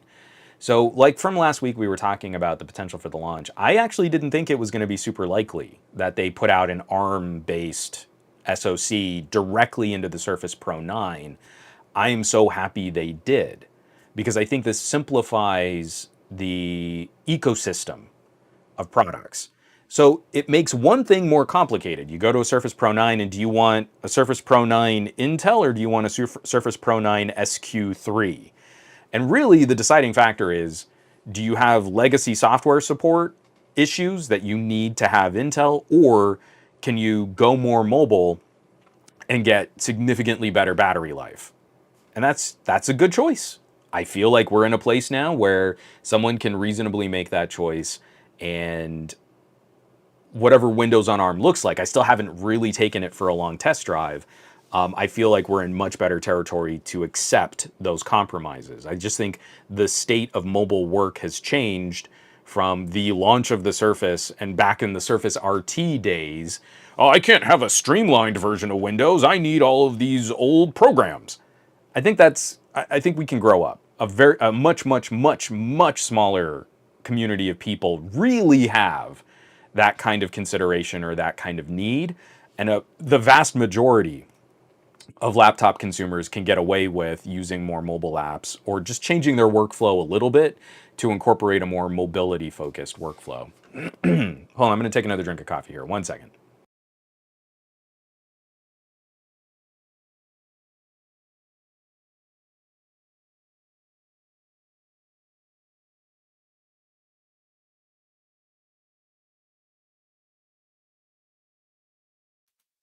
So let me just kind of catch up on some of these comments here. From Farhan, I'm not interested in the laptop 5 and Studio 2 Plus, but I am definitely eyeing the Pro 9 5G. Really want to try out the custom 8CX Gen 3 and Windows 11 on ARM. Again, I had very limited interactions with it. Was mostly just Microsoft core services in the OS, but it felt like any other computer. And it was really interesting talking to some of their product designers. Like I had one guy come over and he was like, I was kind of hoping you would have brought your Duo. I'm like, yeah, but I'm covering this all mobile and I kind of needed a better camera, so I'm here with the Xiaomi. And he's like, okay, well, let me see that Xiaomi. And he's like just playing around with my camera, and we're talking about him working on the design process of bringing the Surface Pro 9. And I felt like he kind of got it. Do you know what I mean? There's so many people like you feel like, oh, well, you're just sort of insulated in this like engineering group. And he was like, yeah, there are going to be some compromises and you're going to have some issues with this and with that. And I just feel like, battery life is going to be something that more people care about than whether or not it's got 15% more compute power. And like seeing a Microsoft engineer just drop that, like that's exactly the kind of commentary that I've been trying to join for a while. It was really refreshing. It wasn't this just like, yeah, we know. But like, I just don't think people are going to care that much. Like, wow, that's really cool. So it was, again, that kind of experience, I think, changed my perception of the products because the people there were so sort of forthright.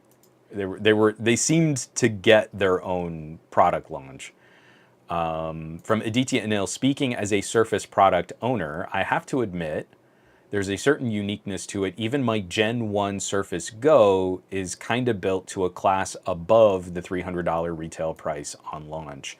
And especially, I gotta tell you, the Surface Laptop Go 2 really changed. It really set a different threshold for what I consider to be a medium cost laptop. Because I've played with some really stellar, powerful devices. Older gaming laptops. I got to spend some time with that Acer, one of the spins, and you're like, this is a more powerful product than this laptop Go 2, but it's not built as nice. It's not as nice to use. When I'm using it, I am almost positive the Acer would run circles around the laptop Go 2, and yet I don't know that I'd want to carry it. I don't know that I'd want to interact with it the same on the go as what the Surface can do. And so you look at like the laptop 5 and you're like, yeah, I kind of get it. They maybe could have done something more dramatic. Excuse me. They maybe could have done something more aggressive, but I really don't know that it would have done what techies claim, right? You needed to wow us. Do they? Did they? The people who are really going to buy it, did they want to be wowed? Or did they need a good, dependable laptop with the kind of integration that should come from the company that makes Windows also making the hardware? Because I kind of feel like that's a different conversation than wowing. A Surface Laptop Studio or a Studio 2, that wows you. That is very impressive engineering. The laptop 5 kind of gets out of your way. And it's all the things that we say we care about with MacBooks. Like listening to a product designer talk about, so the hinge has to be specifically calibrated on every Surface laptop. You cannot perfectly manufacture exactly the same resistance and lift and rigidity on a laptop hinge. So what they do is in the top of the laptop screen assembly, they have space for different quantities of magnets so that when you close it, it stays closed, but there is just the exact right amount of resistance so that you can take it with one finger and lift the laptop hinge without the laptop sort of flopping over, right? Trying to open a laptop with one hand or one finger, and you have a different experience on every single laptop. Microsoft's goal is to make it zero effort, as accessible as possible, one-handed as possible for the kickstand on the Surface Pro and the laptop lid on the Surface laptop. So the only way to do that is to measure the rigidity of the hinge and then apply different levels of magnets in the laptop frame. And every Surface laptop has a different quantity of magnet in the lid. I mean, like, that to me is a different conversation than just, what did it Geekbench? How many frames per second can I get in Genshin? I'm speaking a different language, and I like that. And that went doubly true. Like, that went right into all of the conversations about accessibility, all of their new mouse. They have this new puck mouse that you can clip different things onto. They've opened up all of their CAD designs, so you can make controllers and assemblies and switches and build them with different surface areas and stuff so that you can interact with them with people who have different needs. You don't have 5 digits on a hand and you're controlling with more of like an elbow. Even for someone who's not differently abled or has special considerations for that use, that's still a better product. Like, it still makes it a customizable product for your needs. That kind of thing to me is always going to be more exciting than, we made it 10% more powerful and at the expense of 20% of your battery life. So it is what it is. I walked away from the event feeling pretty good. This is a refresh. This is iterative. It's not revolution. It's evolution. But I think they've evolved in ways that will have a direct consumer impact that will make the products nicer to use. I just feel like we're punishing companies when they're not exciting enough. And then we're also punishing companies when they're too exciting. Oh, they pushed the limits too far. Is this what consumers want? What about the average consumers? I don't think they want to be wowed. I think they want something dependable. So that was just my take on it.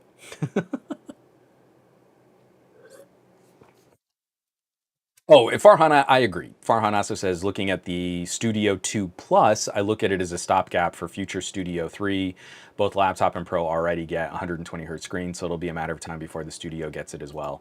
I feel like that, again, is abundantly clear because Microsoft didn't call the Surface Studio the Studio 3. I think all these people, like, it's such a hot take. Whoa, Surface Studio 2 Plus, that's only a midway refresh for the Surface Studio 2. Yes, Microsoft didn't call it a Surface Studio 3. They called it a Surface Studio 2 Plus. It's still a Surface Studio 2, just a little bit better. That's what the plus sign means. So Control Alt Clay, I completely appreciate this too. I think most techies were expecting wowing because it's the 10th anniversary. And you're like, okay. Yeah, I mean, I get it. Apple delivered the iPhone 10, the iPhone X. Sure. Again, like, that's fair. You can go into a product demo and say, this is the 10th anniversary of the Surface. I was hoping to see something celebrating the 10th anniversary of the Surface. And Microsoft is celebrating the 10th anniversary of the Surface, so much so that they went and found a photo of me from 10 years ago. Here, let me see if I can pull this up real quick in my profile. Where is it on Twitter? No. Okay, hold on. I'm doing this live. Doing it live. This podcast is going to run a little long because we still have to talk about pixels. So here, this is a photo of me from back when I was some audio guy, and they spruced it up and gave it like this cute little digital background. There's a Microsoft logo right behind my hat, but you know, this was like, this was just like a nice little touch. They are doing 10 years of Surface celebrations. So it's fair to go into a product demo and say, hey, we were hoping to see something Wow. But it's not fair to then continue reviewing the products that were released or commenting on the products that were released under the idea of something that you didn't get. You're not reviewing what it really is, you're reviewing what you didn't get. And what would you have wanted to get? That's the thing I have the biggest trouble with is that is an unfair way to talk about what the product really is, who it's really for, and what it can really do, because you didn't get something. Like, that's so juvenile. Like, that's something I expect from my daughter. She's 6. Well, what did you want? I don't know. Something cool, I guess. Like, that's where you look at a techie who's actively complaining about that, and you say, okay, so you didn't get your lollipop, but grow up, I guess. I don't know. I'm actively campaigning for products to be less exciting just so that they are better sustainable, better repairable, and we get better accessories. That to me is a way bigger benefit for average consumers than pretending average consumers wanted something else, right? I feel like, again, this tech commentary has lost the plot. Please don't make me hold up my Pixel 6 Pro and Pixel 7 Pro again just to complain about cases again. Twin folk. So it's like a Surface Studio, but plusier. I got it. See? Twin folk. Nailed it. There it is. That's your commentary.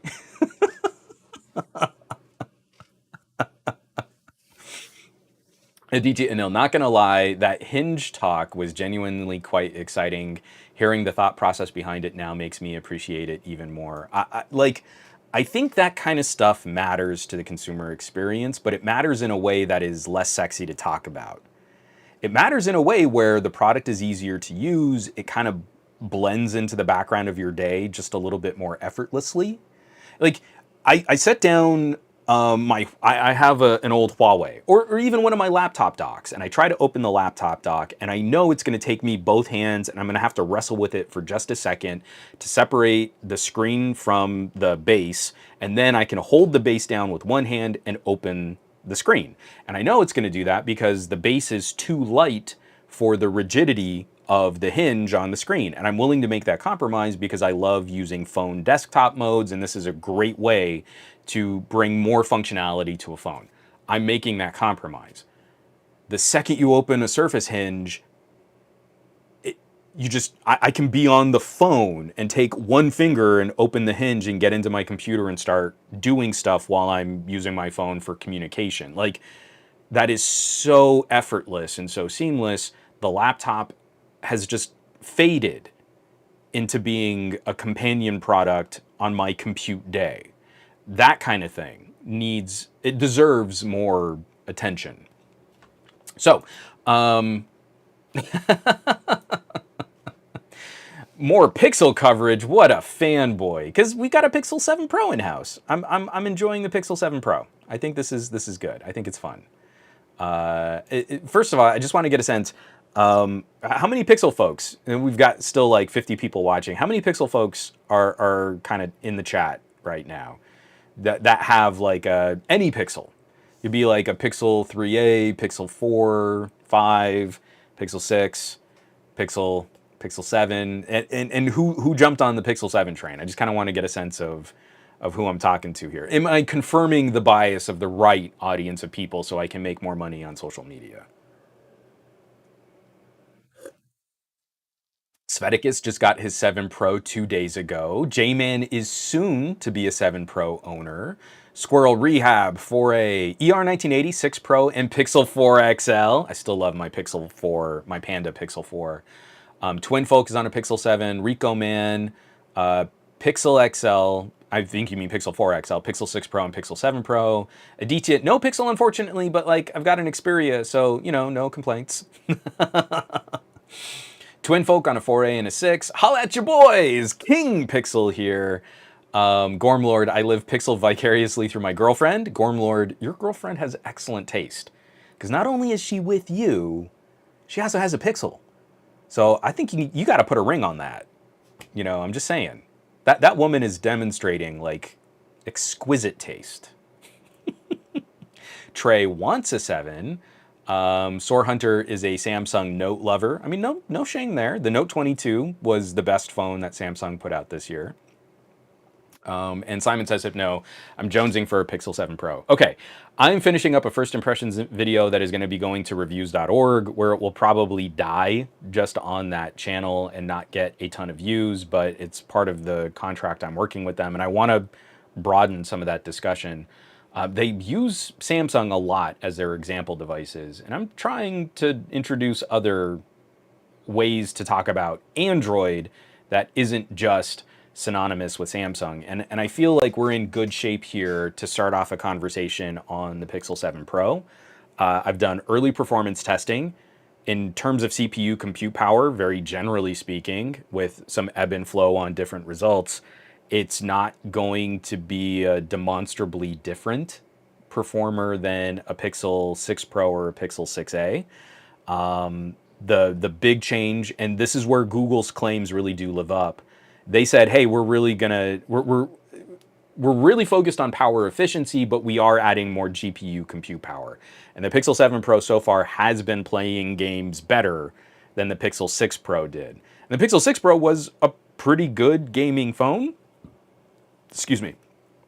It wasn't the best gaming solution of last year, but if you wanted a communications device that could also play games well, it was a good option. The Pixel 7 Pro is a step ahead. So at least in that kind of early experience, that's been better. I like having the biometric options, so face unlock and fingerprint. But as I'm test driving a Pixel Watch, which we can also talk about too in this sort of like end of the podcast, I've really just been kind of back into using Smart Lock. So not dealing with like holding the phone up to my face for a face unlock or an in-display fingerprint sensor, which this is a better fingerprint sensor than what's on the Pixel 6 Pro. Like that was such an easy low bar to clear.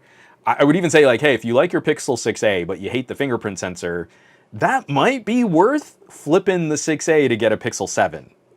It's what, again, it was just talking about laptop hinges. How much do you need to think about using your phone? How much do you need to think about the operation of a fingerprint sensor and how often it might fail? Just getting you into the phone. And if that kind of lifestyle consideration is problematic for you, then a Pixel 7 improves on that significantly. It's still not nearly as good as a power button dedicated fingerprint sensor, but it's much better as an optical sensor than where we were on the 6 and 6A. So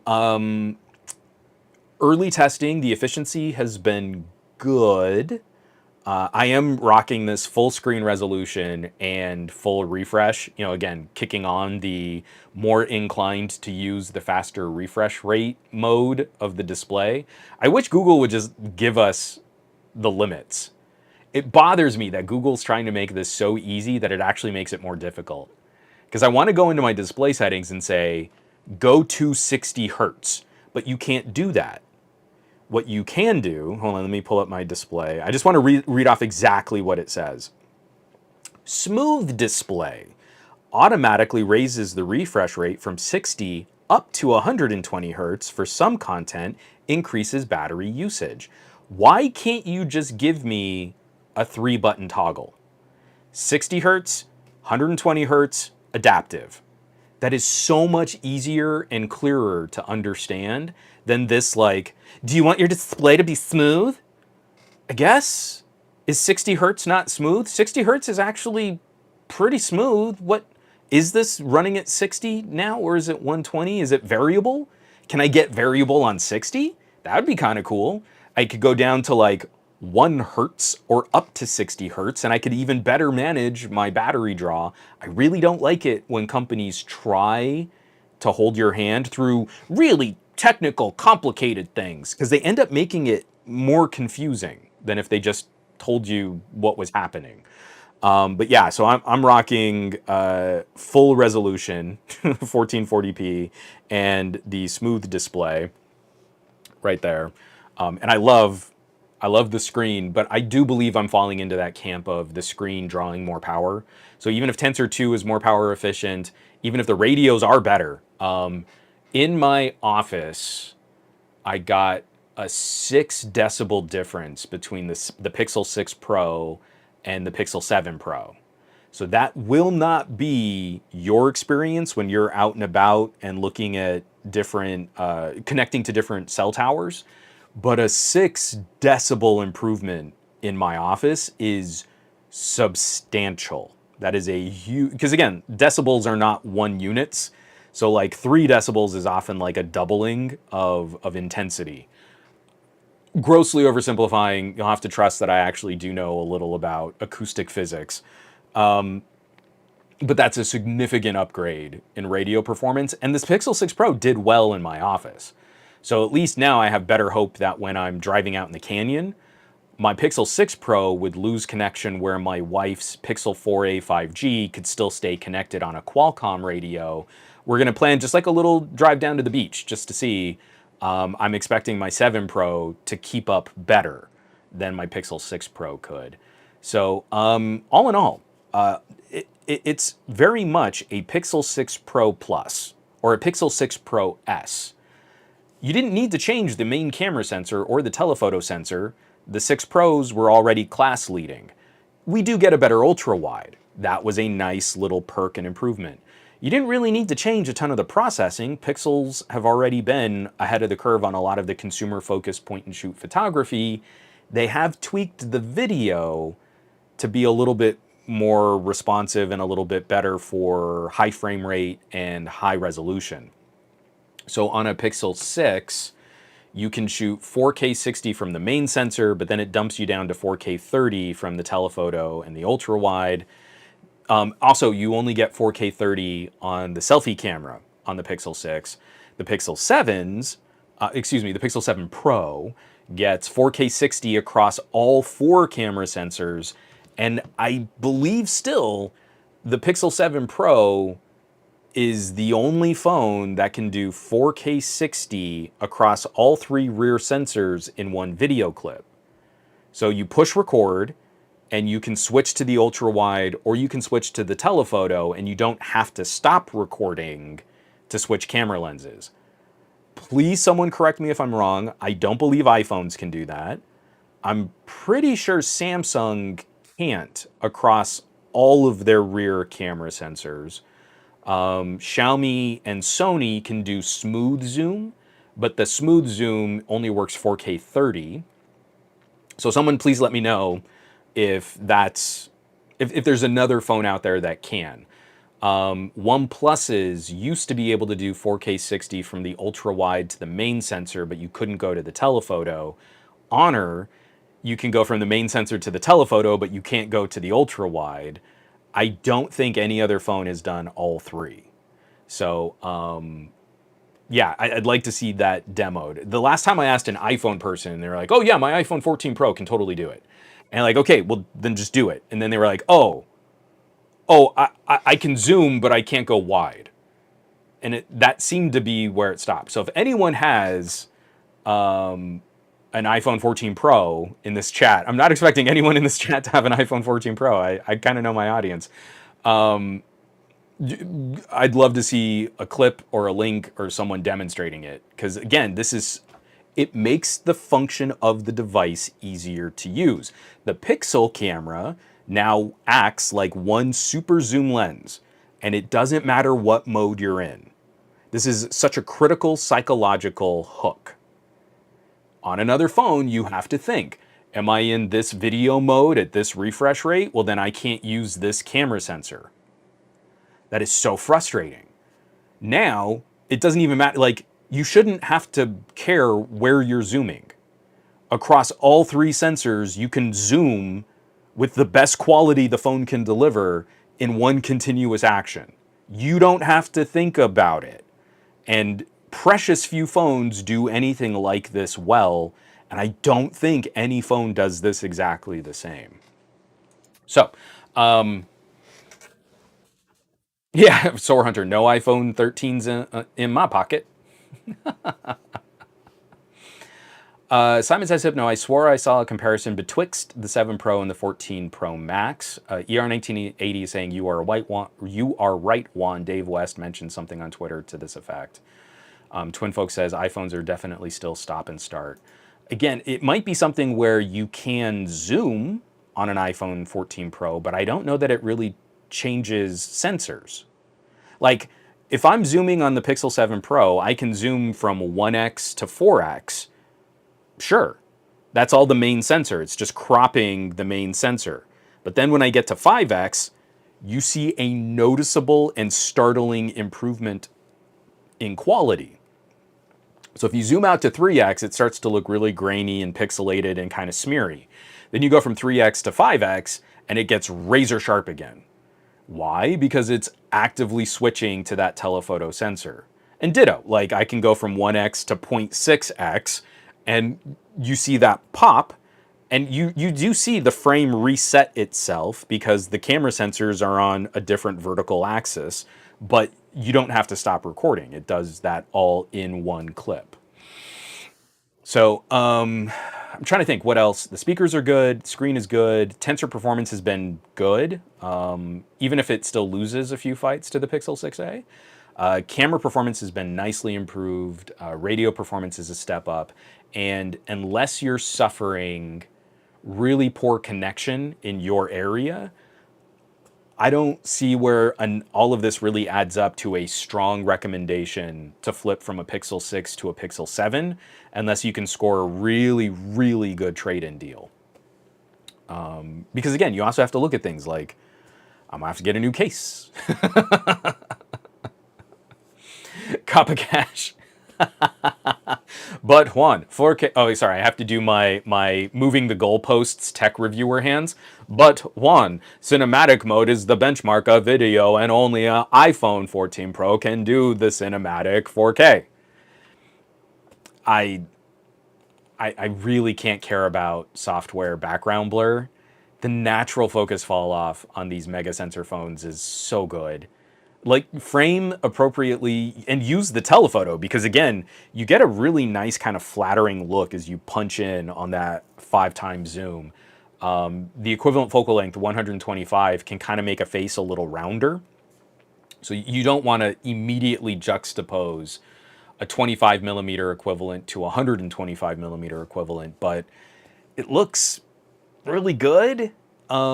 It's very flattering in a way that's a bit more sort of authentic to how a wider angle lens can kind of distort a human face. But when you get comfortable shooting off of those two sensors specifically, I find less and less need to use portrait modes. I'm never really going to use cinematic video.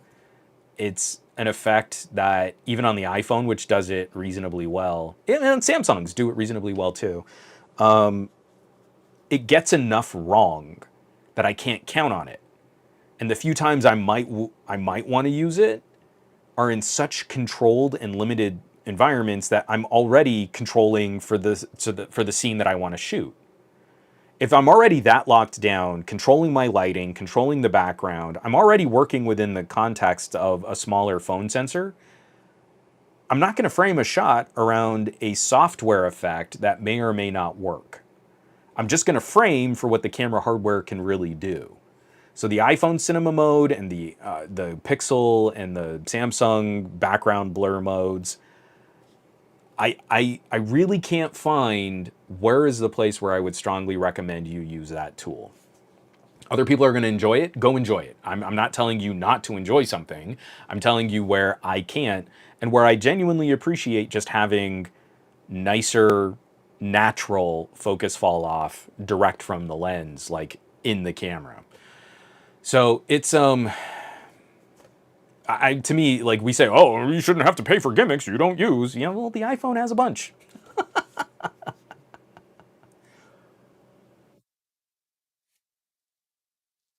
Yeah, even in a completely static shot, no cinematic blur. Oh, come on! I highlighted the comment. Come on, there we go.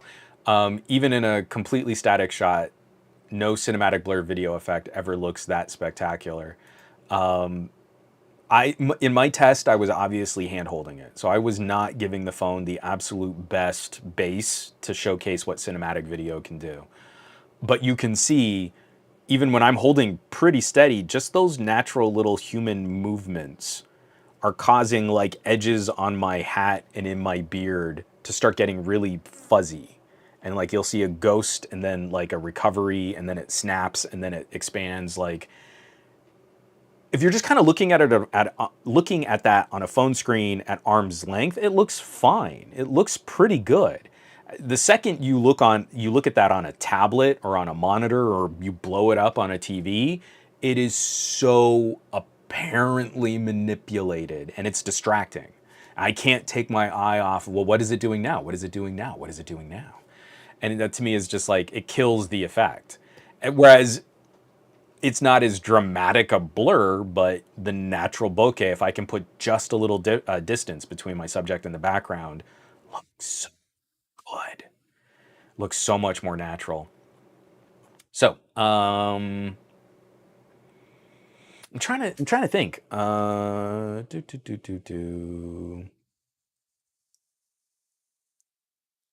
I feel like that's kind of my first impressions on the Pixel 7 Pro in a nutshell. It's starting off in a much better place than the Pixel 6 Pro started. It's definitely benefiting from all of the like improvements and iterative updates that we've had through the Pixel 6a. And Android 13 is running really well. I mean, again, I hate it when you go to a review and it's like, I haven't had any complaints. Like, that's not really a review. I know so many of my friends just like, yeah, I was using it and I just, it didn't bother me. And you're like, that's not like the positive application of discussing what a product can do. That's just like shrugging. I didn't have anything else to say here. So I said some words that tell you I didn't have anything to say. I'm trying not to do that to you guys. Honestly, I think the thing that's slowing me down literally the most on Pixel 7 Pro is the charging. Because I feel like my screen on time isn't as gooder as it should be because of whatever is happening with this display does seem to be drawing more power. I feel that battery anxiousness where I want to constantly be trickle charging it. So on like my OnePlus 10 or on my Motorola, another good example on my Motorola, my Edge Plus, I don't worry about whether or not the phone battery is running low because if I can plug it in for just 5 minutes, I can get almost a day of runtime. And on a Pixel, like a Samsung or an iPhone, it takes so long to charge. This is a 5,000 milliamp hour battery and does not have fast charging. I don't care what they advertise. Samsung is lying to you if they're calling like 30-watt charging fast. I have...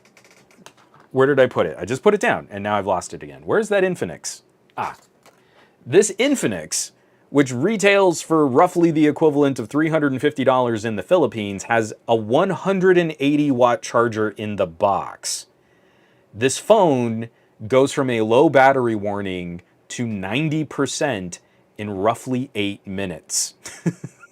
Like, I feel we should be allowed to sue companies under a class action lawsuit who are advertising fast charging and giving us like 30-watt chargers. Because that's a lie. Samsung and Apple are lying to you. And unfortunately, the Google has to be thrown into that same bucket because it is not fast to charge. A 5,000 milliamp hour battery takes a bit to top off. So you end up in that different, like, I'm more inclined to now use an even slower charger and plug it in overnight, just so I know it's going to be ready to go in the morning. But even during the day, I'm a little more anxious about, well, do I plug it in when I'm in the car and I'm using maps? Do I keep it on a wireless charger when I'm not using it so it can kind of trickle charge that way? That to me is probably the last little element. When you can get a OnePlus 6T, I'm sorry, OnePlus 10T. Why did I say 6? Oh, because my mom has a OnePlus 6T. When you can get a OnePlus 10 Pro, 65-watt charging is still brilliant. You get a OnePlus 10T and you're up to like 120-watt charging. Boy, howdy, is that great. So yeah, it's been a good combo. I'll have to save because I want to start kind of closing this down. And again, if anyone has any questions or comments, let's save maybe another 10 minutes here, if we can knock them out real quick. The combo has been fun. Like, I like what the Pixel Watch can do. This is really my first living experience with Wear OS 3. I was holding off on getting a Galaxy Watch until I could directly compare against something else, like a Mobvoi or a Fossil. And Fossil is only just now updating their watches to Wear OS 3. We're still waiting to hear what Mobvoi is going to do with the next Tick watch. We're still in line, supposedly, for a Wear OS 3 update. And it felt so insular that Google was giving Samsung some kind of exclusivity on Wear OS 3. I didn't want to talk about Wear OS until I could try it on competing products. Then you have an ecosystem. You don't have an ecosystem if it's one company getting an exclusive. So now we can kind of dig into that a little bit more. And it's nice. It's a cute little watch. It's got great little interactions. The haptics on the Pixel Watch are so much better than the haptics on the Tick Watch. But I definitely get that kind of power anxiousness where if I'm doing workouts and if I'm doing like a lot of health checks and heart rate tracking and all that stuff, Tick Watch will go almost 3 days on a charge. The Pixel Watch's battery life has been better than I was expecting it to be, but it's not going to go 3 days on a charge. So yeah, it's heady stuff. Again, the lifestyle, the expectations, the performance. I don't know that this is really my style of watch, but I think it wears well. I think it looks good. I think it fits fine. And I've got little hobbit hands, so it doesn't seem disproportionately small for my wrist.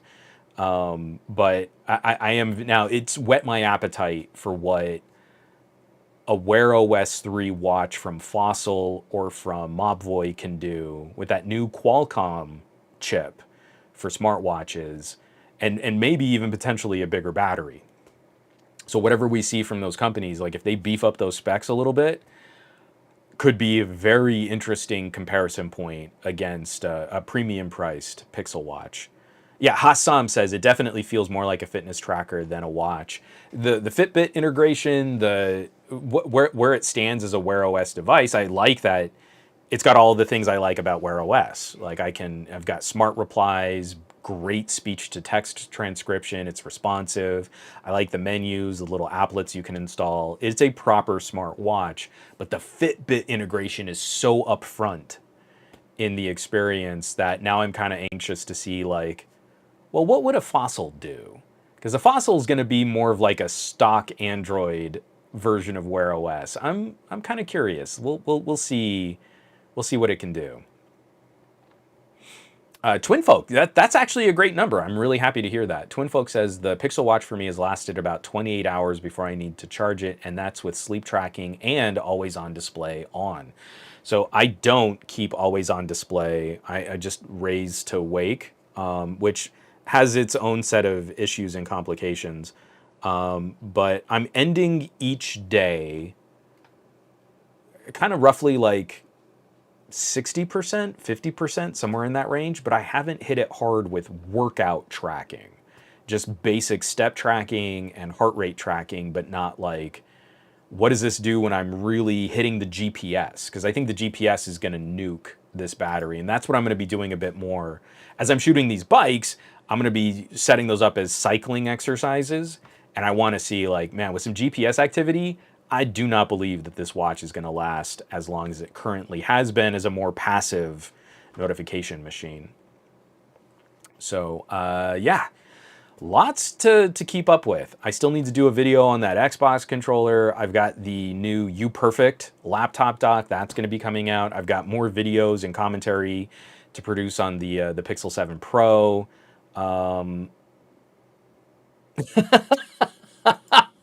Sorry, Twinfolk just completely derailed me. Wait a minute. You mean you don't find the Pixel Watch unusable because you have to download 2 apps to use it? I love all of this manufactured outrage, right? I have an Apple Watch. It's great. There is an Apple Watch app and an Apple Fitness app that I need for the full functionality of that watch to present itself. Where are all the tech reviewers who are so concerned about those poor, hapless, average consumers who have to use two apps on their iPhones to get all of the data and tracking and management. Why can't we just help more average people? Again, I think it's very clear how rigged this conversation is, because that's always a problem for a Pixel, and it's never an issue on a Samsung or an iPhone. Samsungs are literally battery puffing. We're revisiting the glory days of the worst aspects of Samsung batteries, and it's not that big a deal because sometimes other phones puff too. Well, you just shouldn't have old phones. Who's really using old phones anymore? Which is the problem. I got into a conversation with another like really well-respected big time tech YouTuber, and he kept saying that. But who's really using old phones like that anymore? That's the problem. Yeah, but who's really using them? The problem is not using them. The problem is letting them sit around in a box. I just think people are out there trying to hate on Samsung. This has statistically and chronically been a problem, and it's very likely that more people will have bought Samsung phones will be affected by that. Well, yeah, I mean, they sell more phones, but like, who's really using them? That's just your opinion. My opinion backed up by years of market data and talking to repair facilities about the issues with Samsung phones. So yeah, my guess, my random guess of an opinion. So yeah, let's wrap it up there.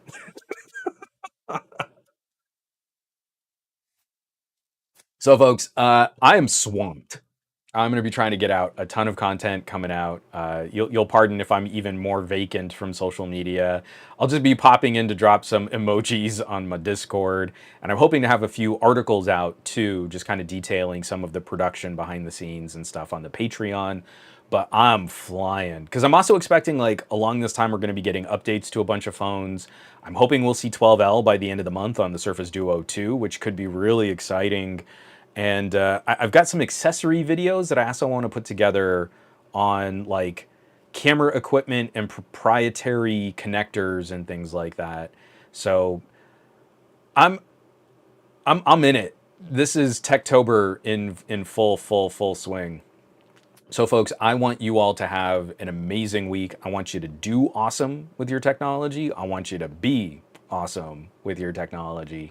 And I'll catch you all back here for another episode of the Monday Morning Tech Chat Show on the SGGQA podcast channel. Be safe, take care of yourself so that you can take care of others. I'll catch you back. I love y'all. Be well.